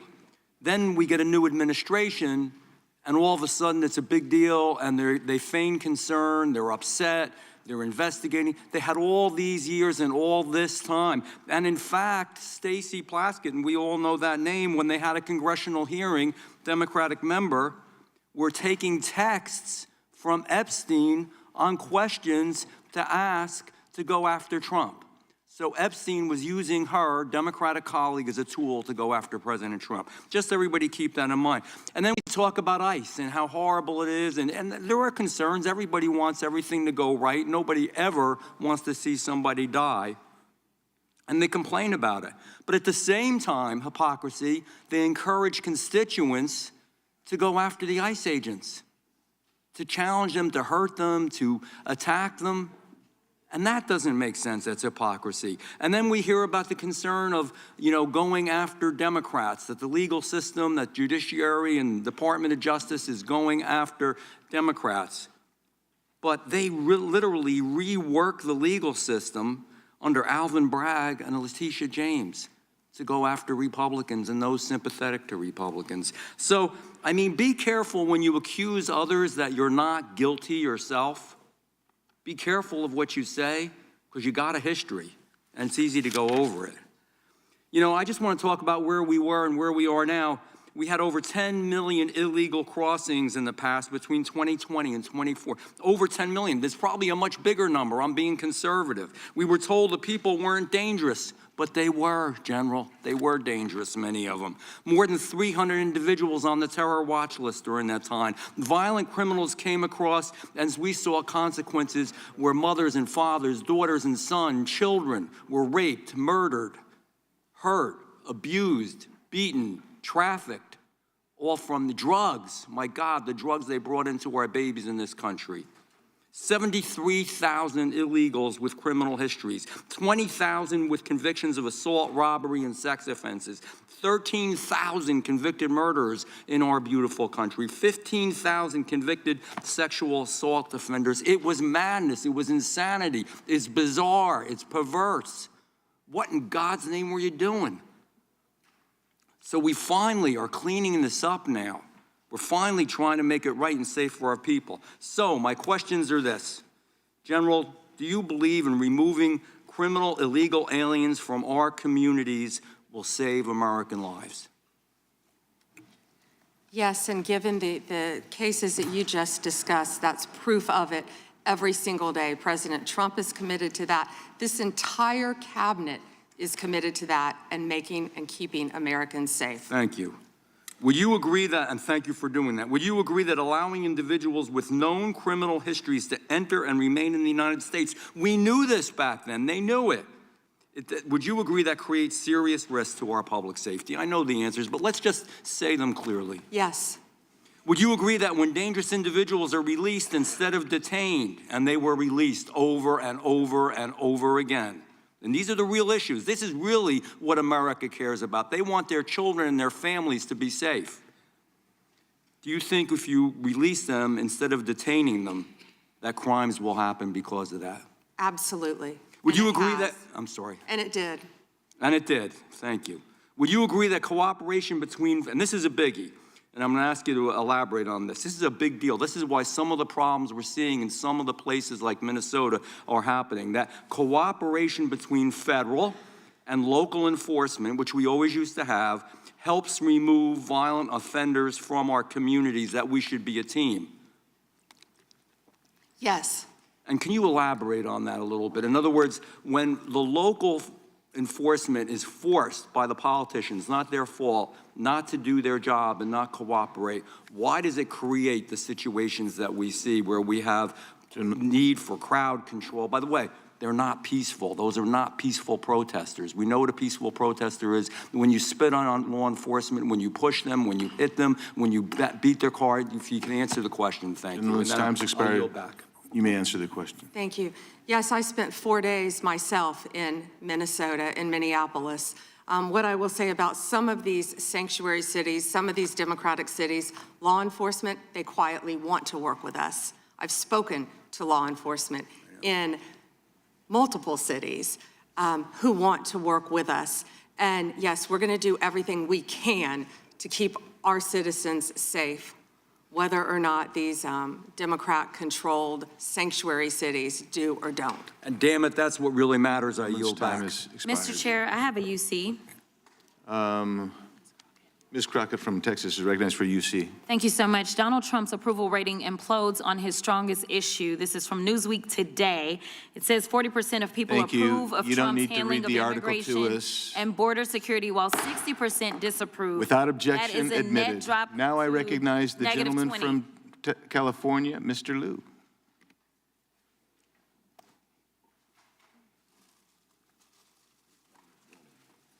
Thank you, Attorney General Bondi, for being here today. I'm going to show you two photos. Thank you. I'm going to show you two photos of former Prince Andrew. Prince Andrew attended various parties with Jeffrey Epstein. Under the law Congress passed, you were allowed to redact photos to protect the victims of Epstein's sex trafficking operation. You redacted the photos of this victim's face because you were following the congressional law. Is that correct?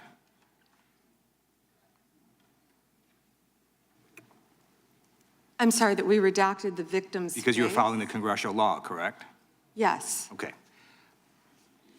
You have now established that we please put the photos back up, that we are looking at a sex trafficking victim. Under the Federal Victims Trafficking Protection Act, not only is Jeffrey Epstein guilty, but anyone who patronizes Epstein's sex operation is also guilty of a crime. That's why I find it absolutely despicable that you sought to protect Epstein's clients, like former Prince Andrew. Last July, you closed the case on Epstein's abusers.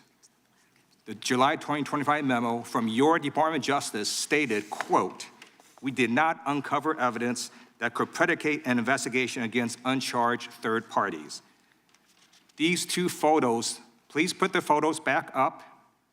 These two photos staring you in the face are evidence of a crime and more than enough evidence to predicate an investigation against former Prince Andrew. So I ask you, Attorney General Pam Bondi, why did you shut down this investigation last July, and why have you not prosecuted former Prince Andrew?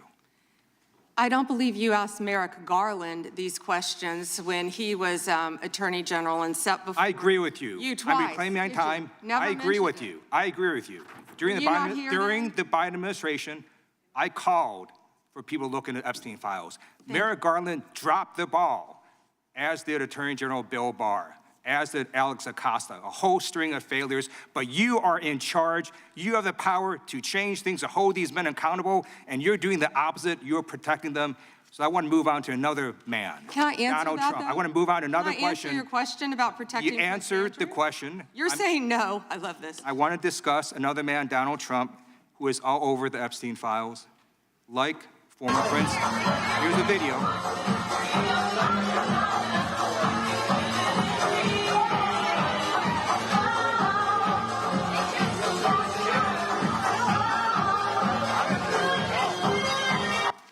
Like former Prince Andrew, Donald Trump attended various parties with Jeffrey Epstein.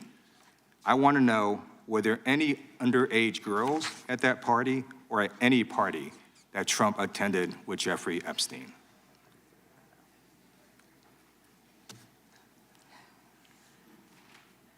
This is so ridiculous, and that they are trying to deflect from all the great things Donald Trump has done. There is no evidence that Donald Trump has committed a crime. Everyone knows that. This has been the most transparent presidency. He's the one that asked that those files I'm reclaiming my time. be I got your released. answer. You said there's no President evidence. Trump asked Mr. Chairman, please I'd like stop to the clock. reclaim my Please time. stop the clock. the legislation. Time.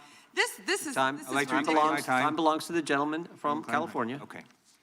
I'm going to put up another document from a witness who called the FBI's National Threat Operations Center, because I believe you just lied under oath. There is ample evidence in the Epstein file. Don't you ever accuse me of a crime. I believe you just lied under oath, and this is all on videotape. You said there's no evidence of a crime. I'm showing you, here is a witness statement who called into the FBI's Threat Operations Center. He drove Donald Trump around in a limo. He overheard what Donald Trump said to Jeffrey on his cell phone. He was so angry, he was going to stop a limo and hurt Donald Trump. And he met a girl who said she was raped by Donald Trump and Jeffrey Epstein. She later had her head blown off, and officers at the scene said that could not have been suicide. No one at the Department of Justice interviewed this witness. You need to interview this witness immediately. Epstein should rot in hell, so should the men who patronized his operation. And as we sit here today, there are over 1,000 sex trafficking victims, and you have not held a single man accountable. Shame on you. If you had any decency, you would resign right after this hearing concludes. The gentleman has expired. May I respond? Yeah, I don't know how you respond. No one can. I did not ask a question, But Mr. he Head. doesn't You're want allowed to talk to. about I did the not ask a horrific question. crime in California. He does not want to talk about I did not ask a crime question. in his She state. can't just Madam ad Attorney lib General. stuff. I did not ask a question. Meeting will be in order. The gentleman has yielded back his time. I think our next witness will be more than happy to let the Attorney General Madam respond. Attorney General, would you like to? Gentleman from Alabama is recognized for 5 minutes. You have a few minutes to respond. Thank you, Congressman. This is what Congressman Liu didn't want to talk about. He didn't want to talk about all the crime that is happening in his state. California refuses to honor detainees because of its dangerous sanctuary city policies. The refusal means California has released 4,561 criminal illegal aliens onto its street. The crimes of these aliens include 31 homicides, 661 assaults, 574 burglaries, 184 robberies, 1,489 dangerous drug offenses, 379 weapons offenses, and 234 sexual predator offenses. That's why they are deflecting. That's why they're trying to talk about the Epstein files. That's currently happening in his home state. Attorney General, thank you for being here, and I wanted to make sure you had time to respond. I'm going to change gears a little bit. In October, when you were testifying before the Senate, I know you and my friend Senator Katie Britt discussed concerns of infiltration of the illegal Chinese vapes into our country. As a father of three, obviously, I'm worried a little bit about this, and I believe that many parents in the country share our similar concerns. Can you provide an update on DOJ's work in this space over the past few months? Yes, and thank you for bringing that up. We're talking about the vapes. And this should be an issue where both sides of the aisle can work together on. Parents need to understand, children need to understand that so many of these are being manufactured in China, sent to our country, and have the potential to be laced with lethal drugs. We've seen an overdose. We need to get on the front end of this before we have another crisis and children are dying. I've partnered with Secretary Kennedy, of course, at HHS on this matter, but thank you for bringing it up. You know, they're selling these things as flavored vapes illegally in many stores around the country. Secretary Kennedy and I actually we went and did something on this, and it was sadly the day that Charlie Kirk was assassinated. And so it didn't get a lot of attention, nor should it have after that happened. But yes, we're continuing to work on that, and thank you for bringing that up. That's happening in all of our states, and I would ask everyone here, I know Congresswoman Ross was just nodding, it's happening in every state. And not only are they laced with THC, many of these vapes, but they could be laced with fentanyl. We have had a child, I wish I could think of the state it was in, but we have already had someone overdose. And we have to get together on this, and we have to get on the front end of this. And I would love to work across the aisle on this to protect our kids. How many school kids do you see now vaping? And it's not only, I believe a vape has 20 cigarettes, but you know, that's one vape is 20 cigarettes, I believe it is, but also what they could be laced with, because so many of them, the majority of them, are manufactured in China. Sure, and if you need additional resources, please let us know as you're going through the process. And then I'm going to change gears one more time on you. Under the Biden administration, there was a lot of confusion created when parts of the DOJ began treating software developers like financial institutions. Even when they did not hold or control anyone's money, they were simply building the technology. That uncertainty made it harder for Americans to build, innovate here at home. Earlier this year, the Deputy Attorney General issued a memo entitled Ending Regulations by Prosecution, a clear break from the Biden administration's approach, and I think it's important that that's a good step in the right direction, but can you talk a bit about how the DOJ is now putting that memo into practice, especially when it comes to making sure that people are just writing the software and don't control the user's funds, we don't want them treated as an unlicensed money, or they're not money transmitters, so. Yes, and we're doing everything.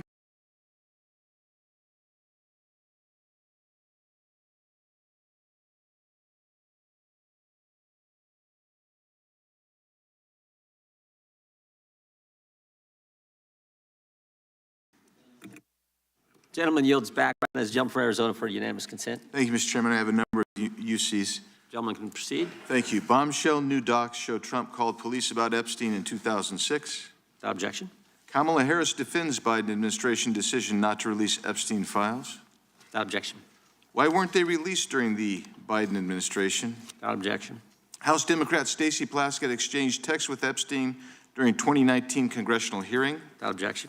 New York judge allows Epstein victims' claims against Plaskett to proceed. Without objection. Hakeem Jeffries solicited funding from Epstein in 2013 after financier was convicted child sex offender. Without objection. Jeffrey Epstein was invited to dim fundraising dinner and to get to know Hakeem Jeffries by firm working with Brooklyn's Barack. Without objection. An email from Leslie Groff to Jeffrey Epstein concerning Hakeem Jeffries fundraising. Epstein file says Biden was replaced in 2019, question mark? Without objection. Thank you.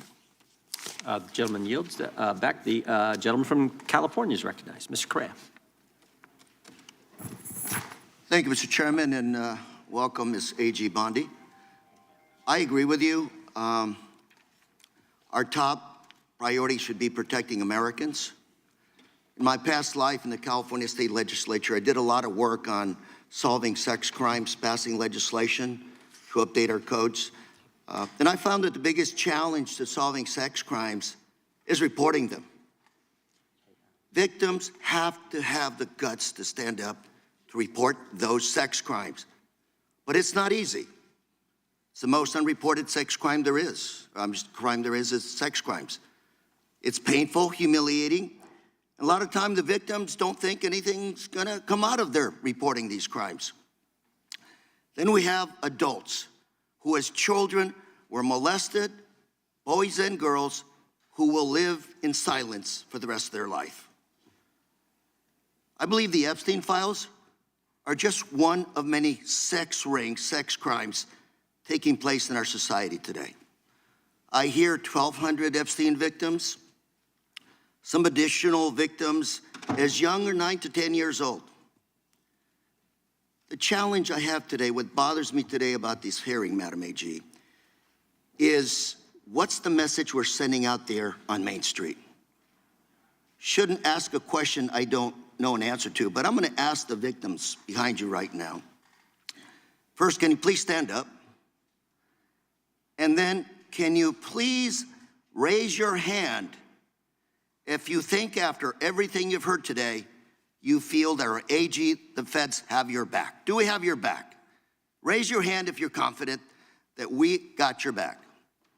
And that's the issue, Madam AG. We've got to make sure that victims stand up and report the crimes.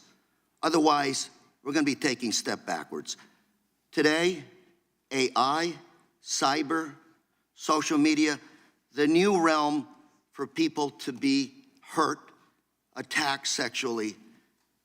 These are the areas I'd welcome the opportunity to work with you on.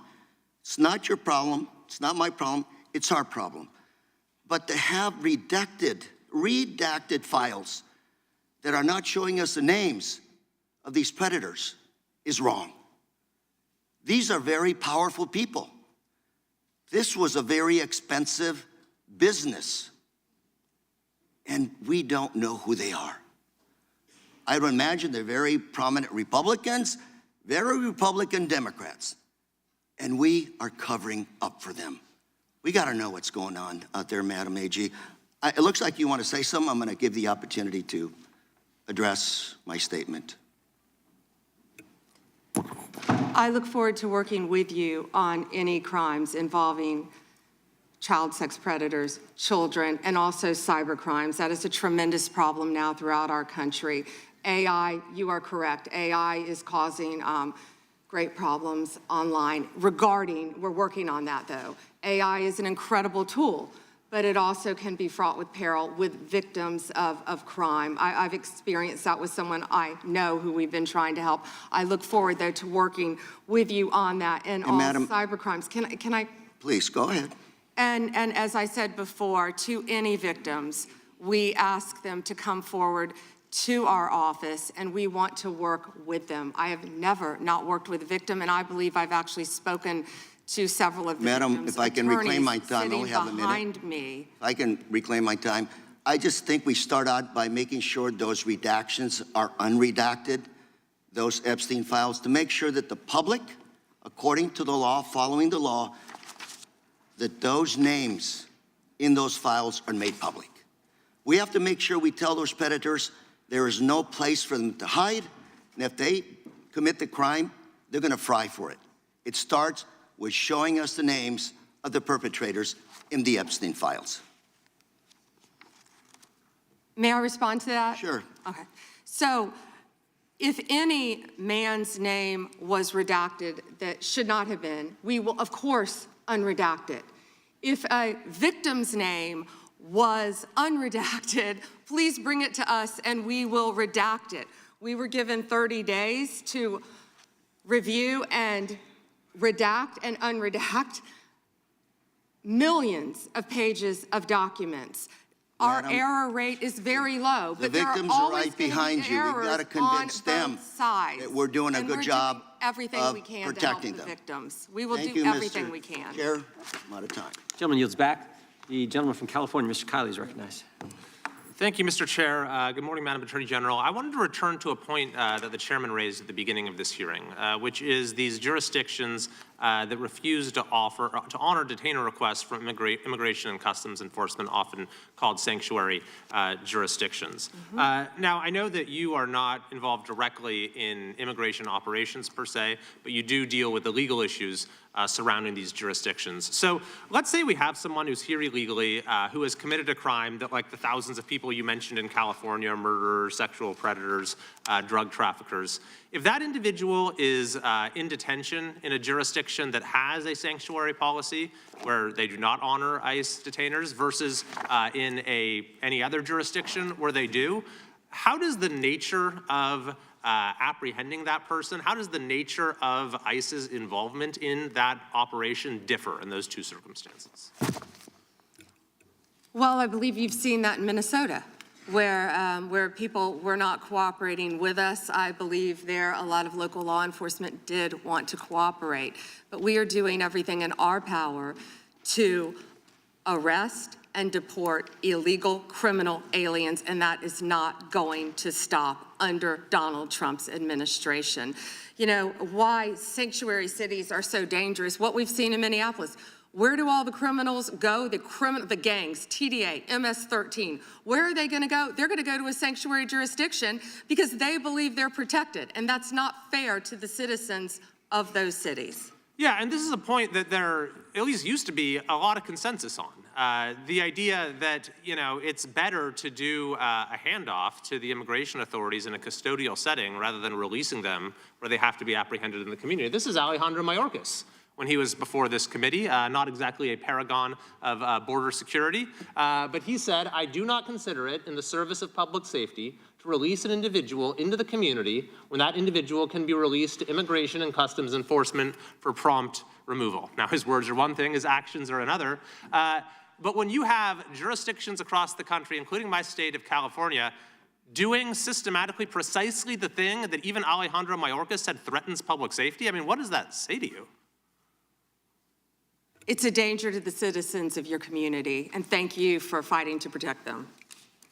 Absolutely, and you know, we're having this conversation right now in relation to Homeland Security funding, and I believe there are some common sense reforms that have been proposed that folks on both sides would agree make sense, but those reforms have to go hand in hand with reforming this reckless practice of refusing to cooperate, refusing to honor detainers, and declaring oneself to be a sanctuary. So I'm hoping that we can find bipartisan support for what has long been a bipartisan principle. I want to go to a second topic, which is the school board memo, which I know that you have rescinded, and it was initially promulgated by Attorney General Garland when he came into office with President Biden, essentially opening an investigation into parents who were showing up at school board meetings and expressing their views on COVID policies, masks, various other issues, and using the full apparatus of federal law enforcement and counterterrorism to go after these parents. Now, he said this was because there was an increase of threats, but when even his own FBI director, Christopher Wray, was before this committee, he said there was no evidence of an increase in threats. Yet nevertheless, when I asked him if he regretted the memo, Attorney General Garland said there was absolutely nothing wrong with the memo. Now, I take it you disagree with that, having now rescinded it? Absolutely. That was one of the main focuses of President Trump and this administration. We will protect parents at school boards. We will protect children in schools. We will protect parents' rights for their children's education in our school system in this country. We will protect Christians. We will protect everyone who wants to freely protest. If Christians want to protest in front of an abortion clinic without being arrested, they will do so. Thank you very much. And finally, I thank you for your efforts to step up the detection and rooting out of fraud. My home state is California. Any idea if there might be any fraud going on in California? Well, we are establishing, as you have heard, a fraud unit, and I'm sorry you're having to deal with that in your state, but the cavalry's coming. And we have Colin McDonald, who is hopefully will be confirmed soon. We're working on Minneapolis. I don't know if you were sitting here when I said that, but California was right up there. I'm sorry to say for both sides of the aisle that California is right up there with fraud. It's out of control, but we are coming to your rescue. Donald Trump is coming to the rescue. Well, thank you very much. And unfortunately, I think you'll find that what's happening in California pales in comparison to what's been going on in Minnesota. Thank you. I yield back. Gentleman yields back. The gentleman from Maryland is recognized. Actually, I think the gentlelady from Pennsylvania. Gentleman from Pennsylvania is recognized. Thank you, Mr. Chairman. Ms. Bondi, I'm here. On September 25th, President Trump signed a memorandum known as NSPM 7, purporting to address domestic terrorism. But Americans across the political spectrum were immediately alarmed by the memo's blurring of the line between unlawful conduct and constitutionally protected speech and activity, as well as its call to investigate, prosecute, and dismantle groups that the president and Stephen Miller described without evidence as, quote, an organized campaign of radical left terrorism. Now, counterterrorism experts were further alarmed by the administration's singular focus on left-wing extremism, combined with the sudden deletion from the DOJ website of decades of research and law enforcement analysis, which had concluded that right-wing extremism poses the greatest terrorism threat to Americans. The president's memo broadly and vaguely links violent conduct to ideologies, and it targeted specifically anti-American, anti-Christian, and anti-capitalist beliefs, as well as, quote, hostility to so-called traditional American views on family, religion, and morality, end quote. President Trump has repeatedly and openly, however falsely, tried to brand his political opponents with these sentiments listed in his memo. But as you know, as a lawyer, holding beliefs that the White House disagrees with is not a crime.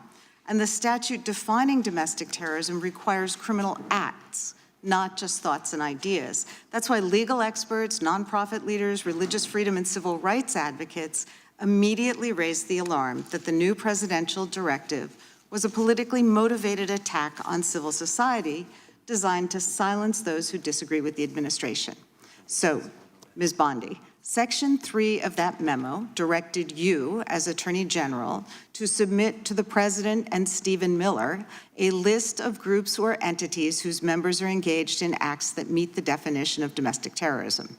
And then on December 4th, you directed the FBI to work with a variety of law enforcement entities to compile a list of groups and entities engaged in such acts by January 3rd, 2026, and to update that report every 30 days thereafter. So can we assume that you or persons under your direction at the Department of Justice have prepared that list of groups or entities who are designated as domestic terrorist organizations? And I just remind you that's a yes or no question. Did you prepare the list? I'm not going to answer it yes or no, but what I will say is I know Antifa is part of that. I will talk to you about that. I'm reclaiming my time. I asked you whether you an prepared Antifa member a was list. arrested in Minneapolis I'm federal reclaiming court for my cyber time. stalking. Did you they have ask a question list? and don't want an answer. The answer is yes or no. Time belongs to the gentlelady from Pennsylvania. Gentlelady can proceed. Okay.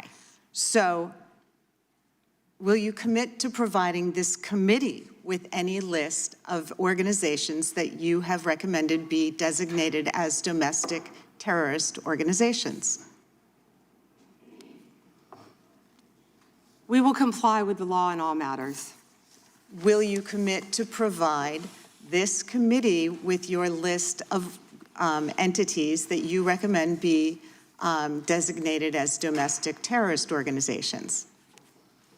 I'm not going to commit to anything to you because you won't let me answer questions. Okay, well then, we do understand that your current position is that you have a secret list of people or groups that you are accusing of domestic terrorism, but you won't share it with Congress. And I'd remind you that when the U.S. government designates an entity as a foreign terrorist organization, it must report that to Congress and to the entity, because the government can make a mistake and the entity has the opportunity to contest it. So your position seems to be that if you falsely designate an American or an American organization as a terrorist group, there's nothing they can do about it.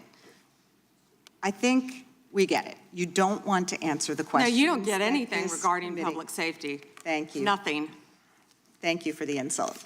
It's clear you didn't come to Congress prepared to answer questions that the American people have every right to have answered. But if you were to prepared to answer truthfully, here's what we expect the facts to show. The administration is keeping lists of Americans who the White House says are engaged in domestic terrorism. Those lists could include Americans who have not committed any acts of terrorism, but simply disagree with this administration, people like Renee Good and Alex Preddy. And your list may include clergy, elected officials, and members of indivisible groups across the country. And those lists likely don't include Proud Boys or Oath Keepers who were actually convicted. Americans have never tolerated political demagogues who use the government to punish people on an enemies list.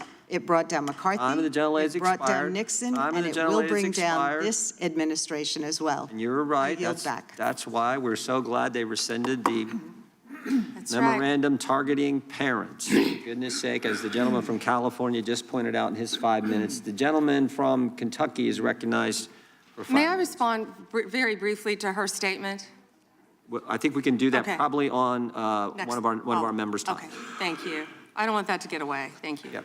Thank you, Mr. Chairman. Behind me, I have 3 documents from the DOJ production that are emblematic of the massive failure of the DOJ to comply with the Epstein Files Transparency Act. To my right is an email that was sent by the victim's lawyers to the DOJ. It was a list of names not to redact, a list of names not to release. What did the DOJ do with this email? They released this email in the document production. Literally the worst thing you could do to the survivors, you did. And they're getting phone calls. A lot of these people didn't want to be known. And we know you touched the document because you redacted one name and you redacted the lawyer's name, but you left the survivor's name there. The next document I want to show you, that was in the title, the victims' survivors' names, all right? The title of this one is Child Sex Trafficking, Co-Conspirators, fully redacted. And by the way, I'm gonna unredact them here.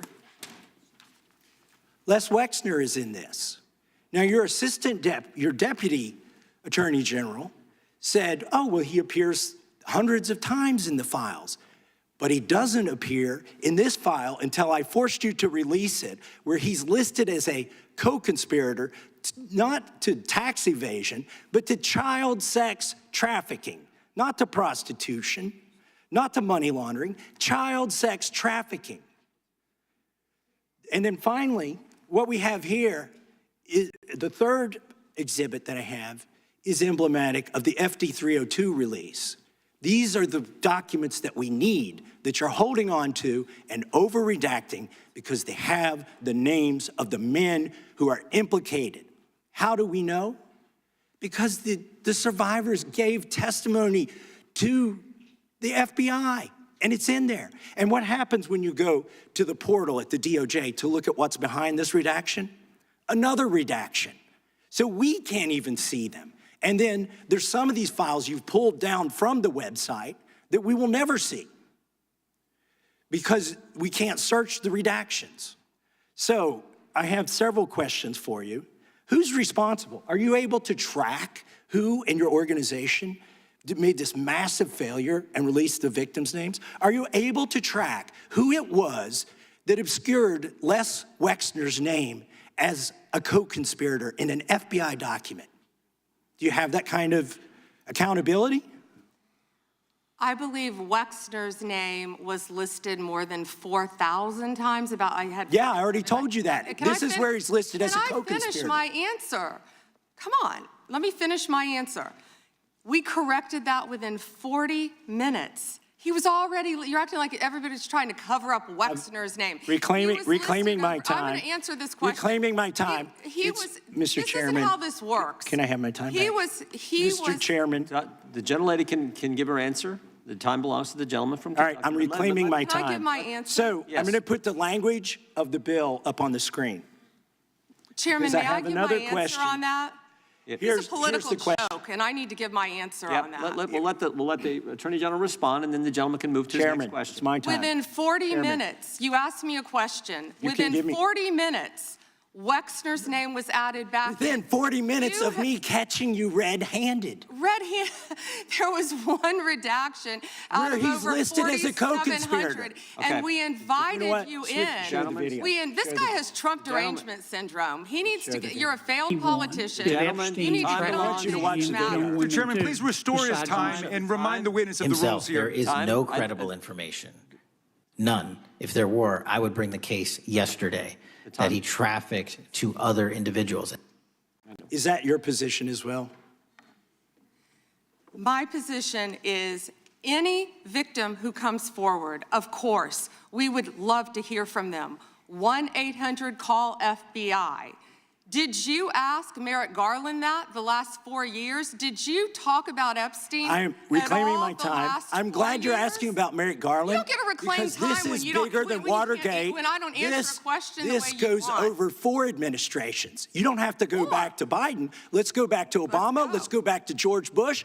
This cover-up spans decades, and you are responsible for this portion of it. And that's Now, where the I want to most know at what transparent- point did the FBI and the DOJ decide that Lex Wessner was not a co-conspirator? Because our Epstein Files Transparency Act requires you, please put it back on the screen, please, to release the internal decision about whether to prosecute him or not, and it's not in the files, and it's not in the files for any of these other men. Time of the gentleman has Which, expired. may she answer? And he's a hypocrite because he voted against the ban that we were talking about on deep fake AI porn. Only 2 people voted against it, and you were one of them, hypocrite. The gentleman's time has expired. You didn't answer the question. Mr. Chairman, Mr. Chairman, could she answer the question? Chairman, I was wondering, The gentlelady's allowed, the Attorney General's allowed to respond the way she wants to respond to any member's questions, Republican, Democrat. I have unanimous consent request. Gentleman's recognized for a UC. All right. This is an example. I'm submitting these 302 forms that are entirely redacted, even when you go to look at them. Without objection. I'm submitting a witness statement that implicates Les Wexner. Without objection. I'm submitting an article from the New York Times that the DOJ released nude photos and identifiable pictures of the victims. I'm submitting a letter from A.G. Bondi to Kash Patel, imploring him to quit keeping the files when you found out that they were keeping files from you, because they're still redacting files that you... Chairman, are we going to recess for votes? Yes, we are. I'm submitting for unanimous consent a document of 17 individuals who've resigned because of the Epstein files. Without objection.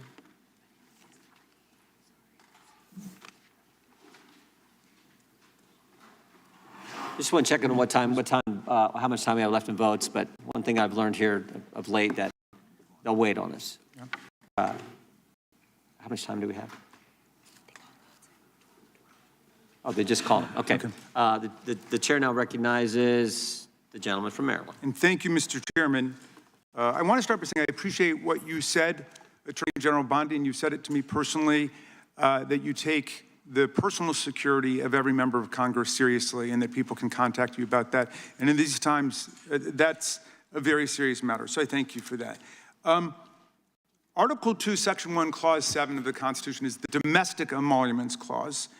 And it says that the president is limited to his salary in office and cannot receive any other money from the federal government while he's in office. It cannot be increased by $1.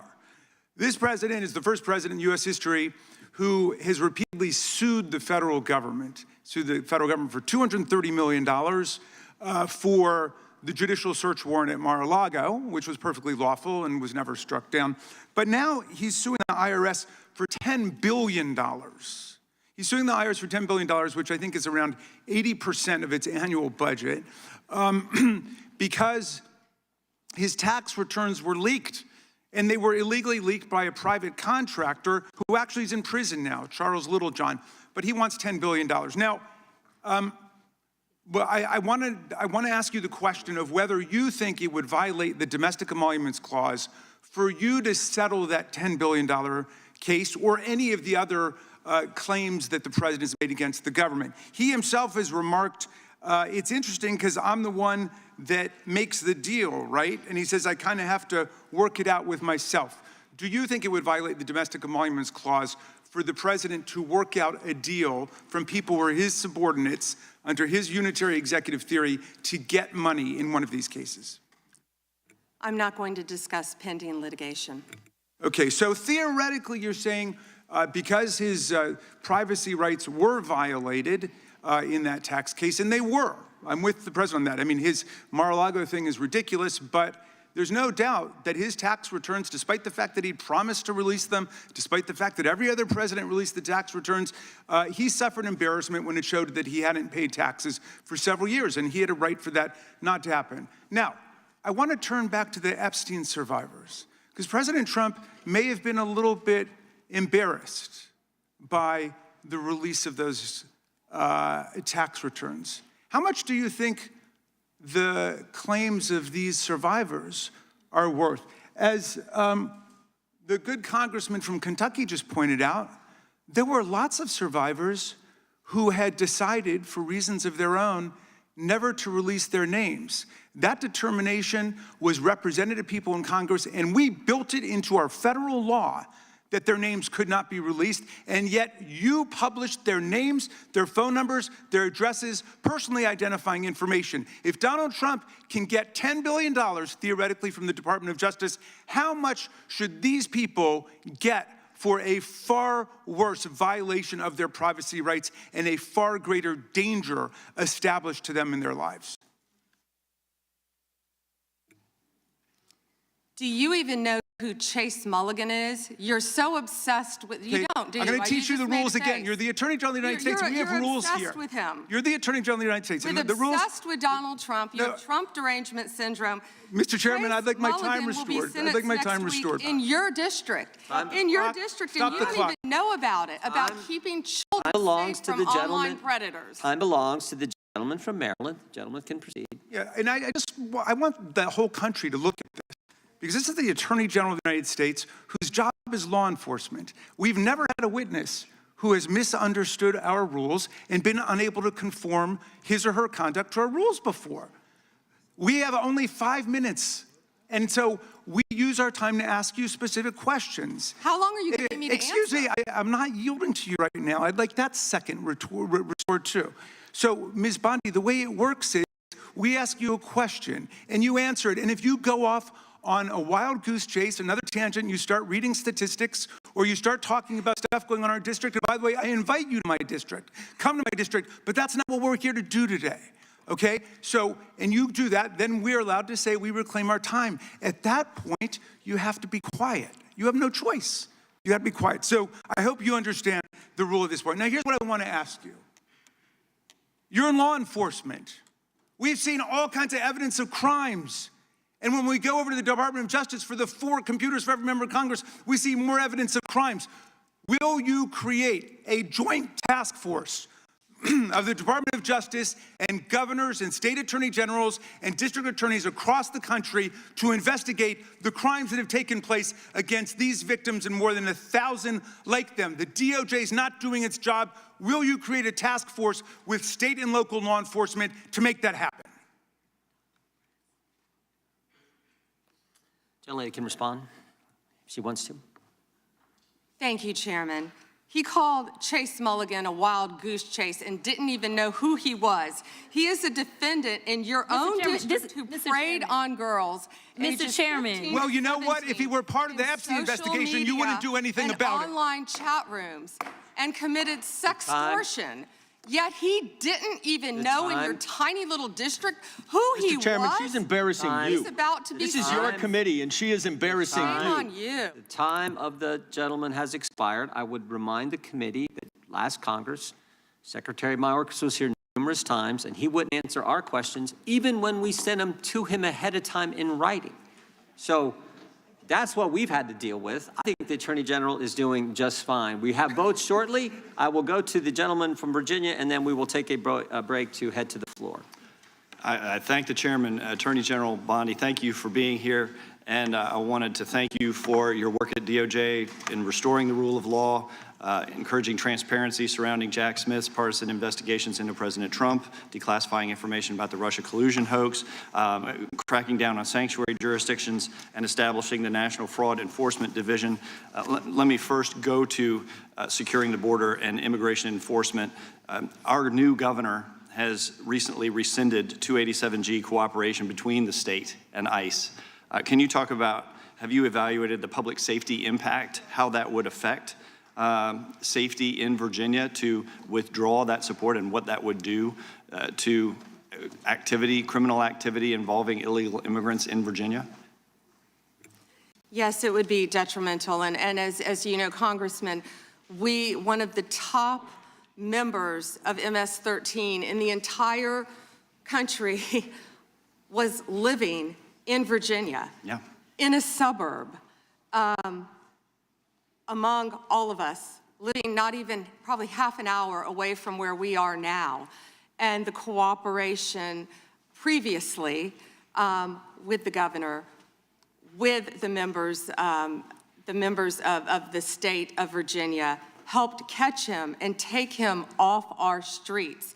An illegal MS-13, one of the heads for the entire country, was living in Virginia.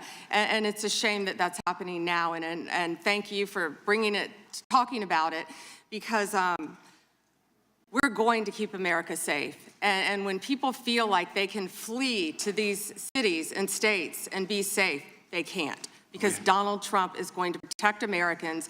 We're going to protect the citizens there, whether or not the governors, the mayors are going to do it or not. But President Trump is. We're going to keep Americans safe from violent gang members like he's been doing this last year. We appreciate that. We appreciate your work to make that happen in Virginia and keep Virginia safe. I want to move on to the Fraud Enforcement Division that you've established. My understanding is that this initiative is intended to centralize, coordinate enforcement of fraud laws related to government programs. You've talked about Minnesota, you've talked about California. Would this affect Virginia as well? Because we have fraud in Virginia as well. Absolutely, and we look forward to working with you. Would this affect things like long-term care accountability, senior living facilities engaged in Medicaid fraud, including systemic overbilling practices and the misappropriation of taxpayer-funded benefits? That is exactly what it's set up to help. Okay. I know that whether it was related to fraud specifically or another subject, that under the Biden administration, there was a sitting member of the Virginia General Assembly under investigation. Is that investigation still ongoing? Can you speak to that? I can't discuss that. Okay. I'm going to move on to the Second Amendment rights of law-abiding Americans.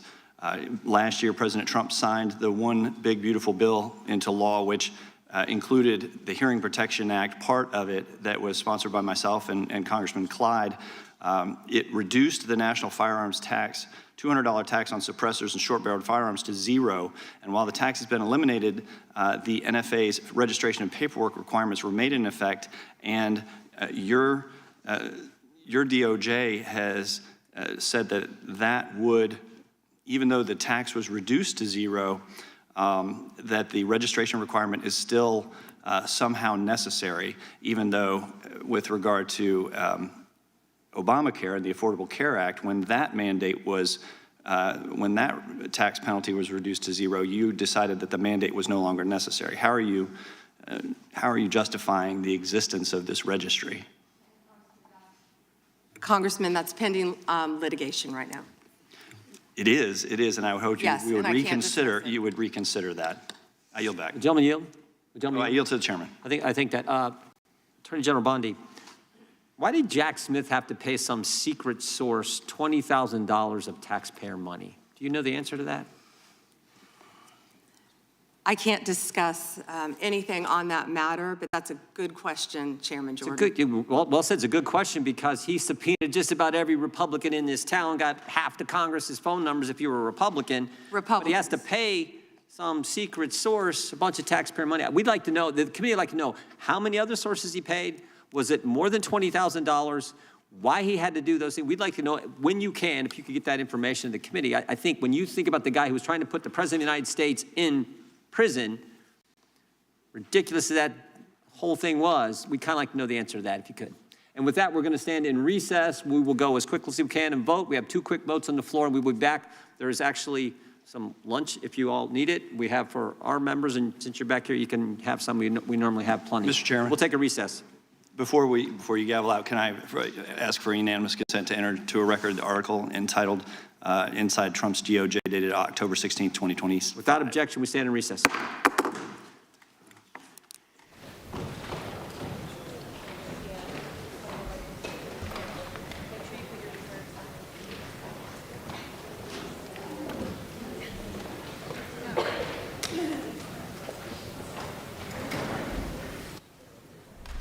We're live on Capitol Hill, where Attorney General Pam Bondi is testifying on the priorities of the Justice Department, notably the Epstein investigation. This House Judiciary Committee hearing is currently in a break. When it resumes, we'll have live coverage here on C-SPAN 2. Right now,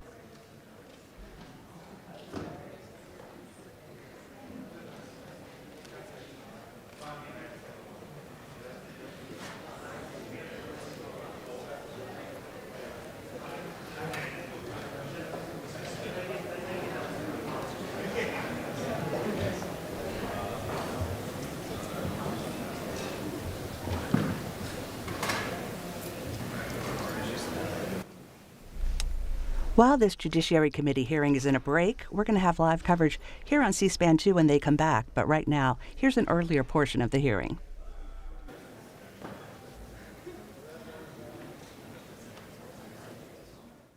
Do you swear or affirm under penalty of perjury that the testimony you're about to give is true and correct to the best of your knowledge, information, and belief, so help you God? I do.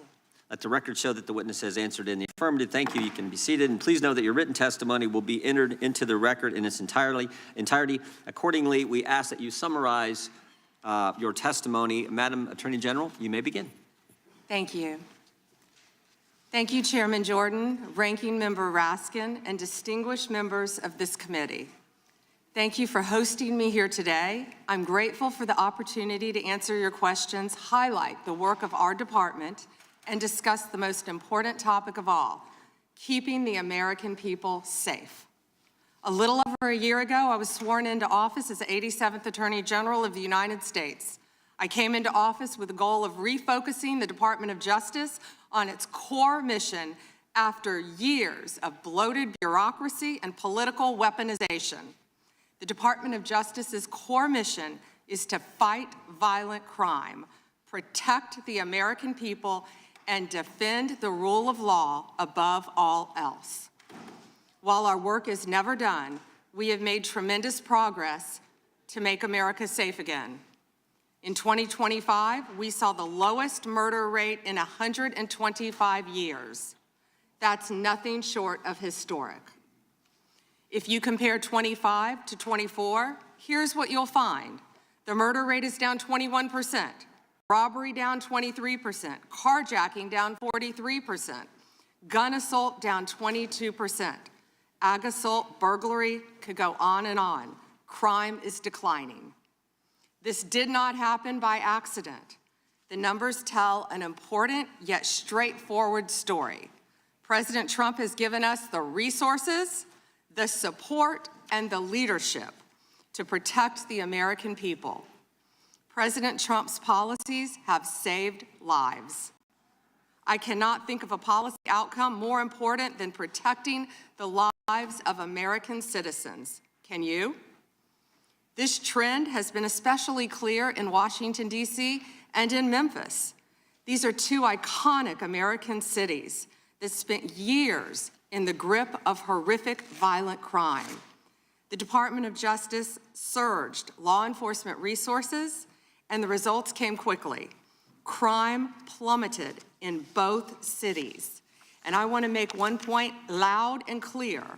We achieved those results by working with Democratic mayors.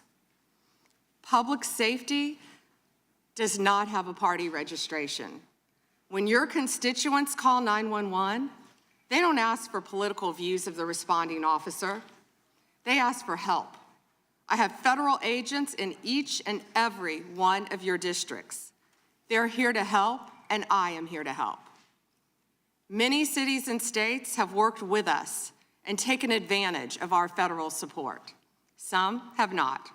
Meanwhile, a few elected officials have declared that they are, quote, at war with the federal government and encouraged widespread obstruction of law enforcement.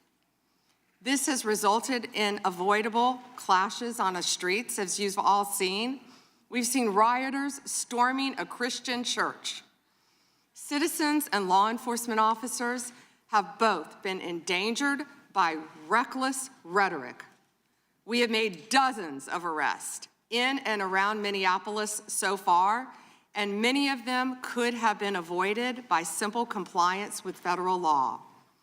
Of course, our efforts reach beyond our urban centers. We are striking crucial blows against terrorist organizations such as MS-13, TDA, the Sinaloa Cartel, and Antifa.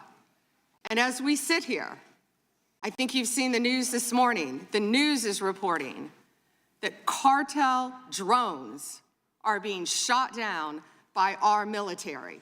That's what we all should care about right now, protecting America. As we seek to dismantle these drug trafficking networks that poison Americans, in 2025, our DEA agents seized more than 47 million fentanyl pills and more than 9,800 total kilos of fentanyl. That represents 369 million potentially deadly doses that can kill Americans. Meanwhile, our attorneys are fighting for President Trump's agenda in courtrooms across this country. This administration has been sued 627 times. We've fought through a nonstop flood of bad faith temporary restraining orders from liberal activist judges across this country. America has never seen this level of coordinated judicial opposition towards a presidential administration. It is not only an unlawful attack on the executive branch's authority, but a serious attack on the democratic process. In spite of this unprecedented judicial activism, we've attained 24 favorable rulings at the U.S. Supreme Court, their emergency docket, and even more to come. We've done so while ending the weaponization of the prior administration by dropping FISA prosecutions, exposing the Arctic frost scandal via congressional disclosure, thank you, Chairman, and restoring one tier of justice in this country. To address the Epstein files, more than 500 attorneys and reviewers spent thousands of hours painstakingly reviewing millions of pages to comply with Congress's law.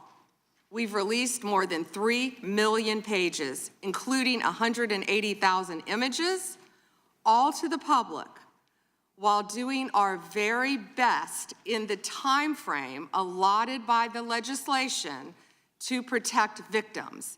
And if you brought us a victim's name that was inadvertently released, we immediately redacted it. All members of Congress, as you know, are invited to visit DOJ to see for yourselves. I want to take a moment to acknowledge the Epstein survivors who are here today. I'm a career prosecutor, and despite what the ranking member said, I have spent my entire career fighting for victims, and I will continue to do so. I am deeply sorry for what any victim has been through, especially as a result of that monster. If you have any information to share with law enforcement about anyone who has hurt you or abused you, the FBI is waiting to hear from you. I want you to know that any accusations of criminal wrongdoing will be taken seriously and investigated. The Department of Justice is committed to holding criminals accountable to the fullest extent of the law. In 2025, the FBI arrested over 1,700 child predators, a 10% increase from 2024. We also located 2,700 victims of child exploitation and shut down 3.8 million dark web pedophile accounts. 3.8 million. So please, if you have information to share that needs to be investigated, contact the FBI. Today, I look forward to discussing further our shared obligation to protect the American people, uphold the rule of law, and keep this nation safe. Thank you. Thank you, Madam Attorney General. The chair we now proceed under the 5-minute rule. The chair recognizes the gentleman from California for 5 minutes. Thank you, Mr. Chairman. Madam General, thank you for your extensive remarks, particularly on your continued investigation of those responsible over the years in the Epstein debacle. Obviously, you have an amazingly full docket between civil rights, between criminal, between so-called white-collar crime, and doing so, as the chairman said, at a time in which both you and the president are under attack, and our ICE agents and FBI and others are under attack when they try to enforce the law. I personally want to apologize for those who would embolden, support, or even stand with those lawbreakers that sit on this and other daises here in Congress. My job generally is to talk about patents and trademarks as the chairman of that subcommittee.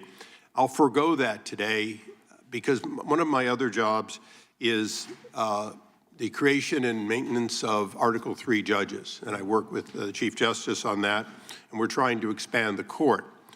But currently, there are only 677 district court judges. They have very full dockets as well. But you create a tremendous amount of judges, particularly immigration judges. You do so in order to save the court that, but adjudicate, as is requirement, each of those people who claim a right to be here in the United States.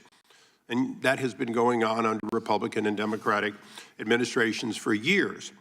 What's unique about the Trump administration this time is that you and President Trump have managed to reduce the backlog of people seeking that for the first time in decades. You are getting ahead of that tremendous backlog that caused, for better or worse, the release of millions of people with little pieces of paper saying, come back later when we call you, and often to no avail when you call.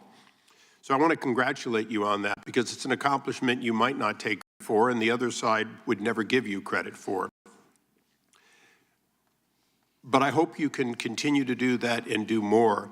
And I say so for a reason, because much of this hearing will be about Minneapolis and other places in which the backlog of criminal aliens, including in my home state of California, people who have hurt other people, people who have victimized their communities, is extensive. And although the overall number through adjudication may be going on, because of places like my home state, California, you're unable to apprehend people that my sheriffs want apprehended. They desperately want to cooperate, and they're prohibited by law. It is this committee's opinion on this side of the aisle that, in fact, you should be given the ability to demand that participation, and that the release of a known criminal not be considered to be acceptable just because a state or a city has declared itself a sanctuary. I want you to opine on just one thing that I think has been misunderstood. As I said earlier, you create and maintain those judges that adjudicate these cases. You also support so many that, in fact, have to make decisions as judges. Knowing that this limitation of so few Article III judges are there, please educate those who seem to miss the point that Article I judges, including bankruptcy judges, including immigration judges, including lots of people with the title appropriately judge, do in fact issue documents that look like, act like, and are normally accepted as warrants, as subpoenas, as demands for state officials to stand aside and allow the production of either an individual or documents. Because I think people are missing the point that these ICE retainers and detainers and so on, they act like they're nothing, when in fact, in the ordinary course, Madam General, you do in fact have Article I judges constantly putting those out, and they are respected normally.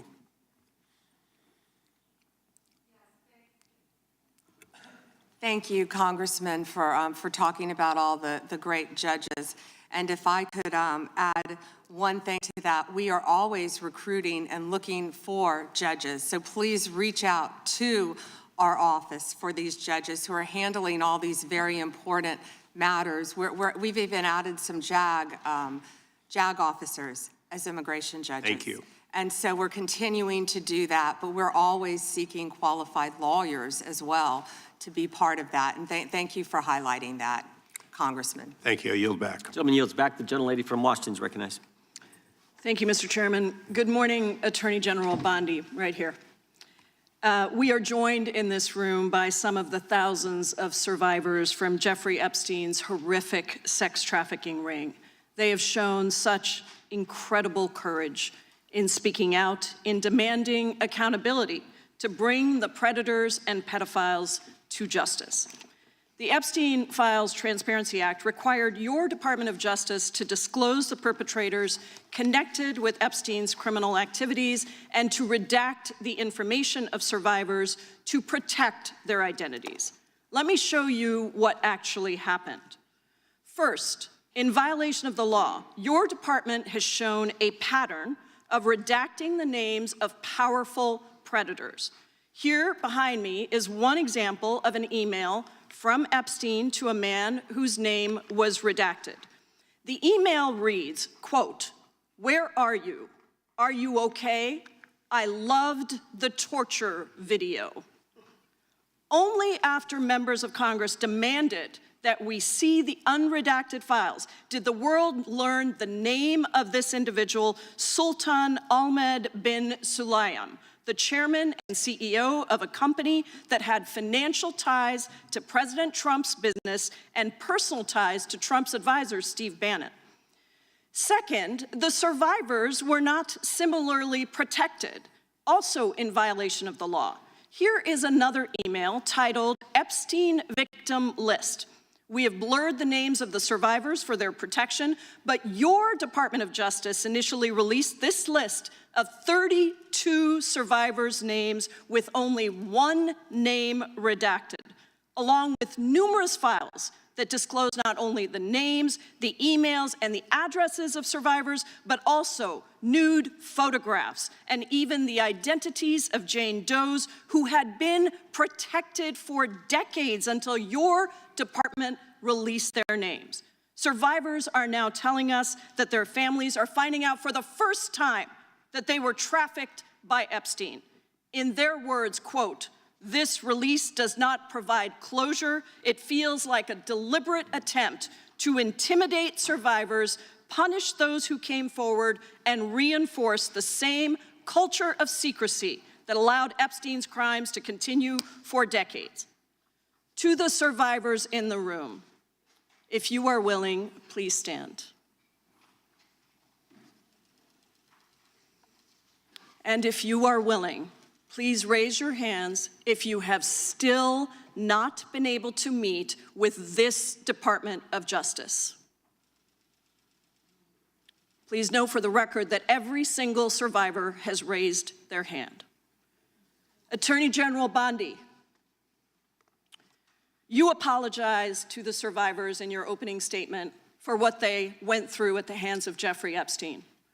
Will you turn to them now and apologize for what your Department of Justice has put them through with the absolutely unacceptable release of the Epstein files and their information?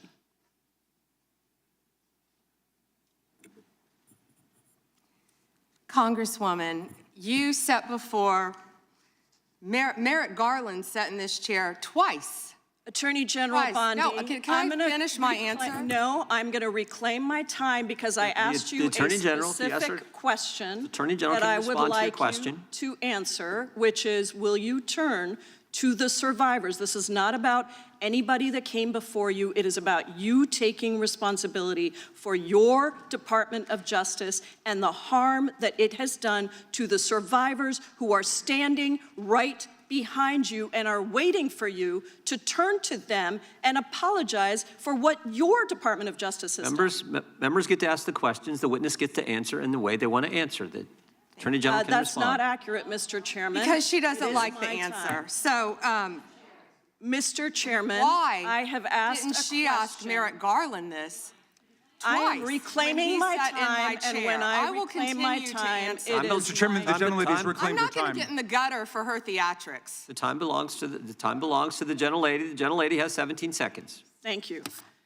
You're not going to answer this question, so let me just Chairman, say this. I'll direct it to what you. a massive No, I'm cover-up. answering a Mr. question. Chairman, will you restore her time? The witness is I'm not interrupted. going to get in the gutter with this woman. Stop the She's time doing and theatrics. let me have my time. The gentlelady from Washington controls the time. The gentlelady has 17 seconds. You can proceed with your final Thank you. 17 seconds. What a massive cover-up this has been and continues to be. Donald Trump made the release of the Epstein files the center of his political campaign because he thought it would benefit him. Then you got into office, Attorney General, claimed to have a client list, only to then say that there was no list. Your deputy, Todd Blanche, met alone with Ghislaine Maxwell and transferred her to a minimum security prison. And now you continue the cover-up. And I wish that you would turn around to the survivors who are standing right behind you and on a human level apologize The chair now recognizes the chair. on what you have done. The time of the gentlelady yield expired. back. The gentlelady, you have no time to yield back. Theatrics. We appreciate that. We appreciate the thought. And I would argue the central issue in the last election, the presidential election, was securing the border. The gentleman from Arizona who knows something about securing the border is up for 5 minutes. Thank you, Mr. Chairman, and thank you, Attorney General Bondi, for being here today. In 2022, Lafarge, which is a French cement company, pled guilty in U.S. federal court to participating in a criminal conspiracy with ISIS. That conspiracy contributed to the deaths of U.S. service members fighting in Syria during Operation Inherent Resolve. As part of the plea agreement, Lafarge was required to pay more than $775 million to DOJ's Asset Forfeiture Fund. In February 2025, my colleagues and I sent you a letter urging the department to review the petitions for remission submitted by the families of those fallen service members, including several of my constituents. The previous administration ignored these victims and our requests and left their petitions unresolved. My question for you on this particular issue is if you're willing to work to ensure those families that their petitions will be reviewed and brought to a resolution. Congressman, we are aware of that, and we're committed to doing everything we can to support the victims and work with you. Thank you for that question. Yeah, appreciate your answer. And now let's go to something that is also pressing that I've been working on for years, and this is the FISA Section 702 and Arctic frost. In January 2025, you testified before the U.S. Senate and agreed with Senator Lee that, quote, anytime an American citizen's private communications are intercepted or stored, whether through incidental collection or otherwise, those communications should not be searched without some showing of probable cause, close quote. You still hold that view today, I assume. Yes.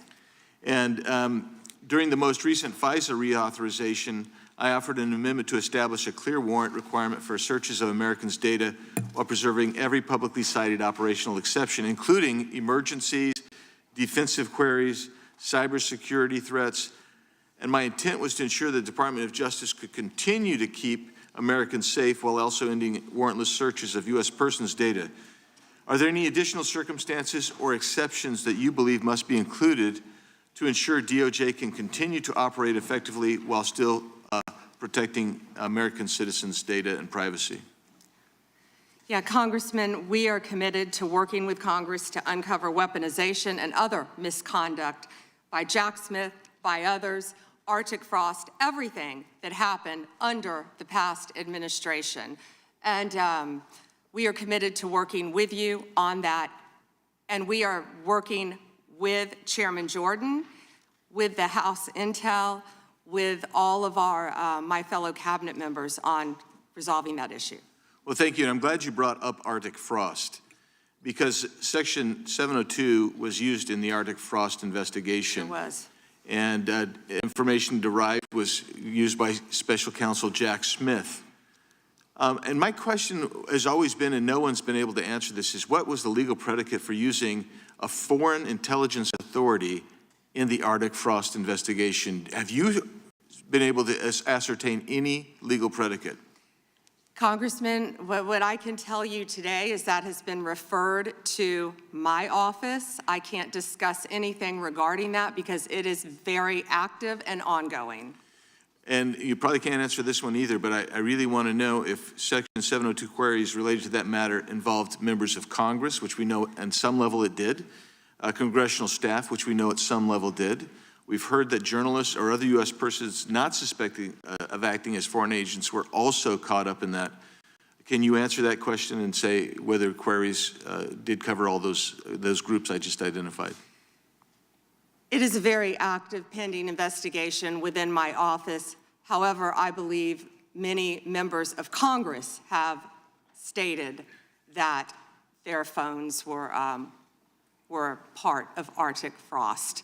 We are well aware of that, and we are taking this very seriously, and this is a very active investigation. And I would keep going and say, if any member of the Democrat Party, if any of them, if that had happened to them, we would take that just as serious as we do. And they should be jumping up and down, screaming, supporting you and what you want to do, because this should be a bipartisan issue. Well, I hope it is a bipartisan issue. You know, I'll just leave with these last couple of questions, which I'm sure fall into the same investigation privilege.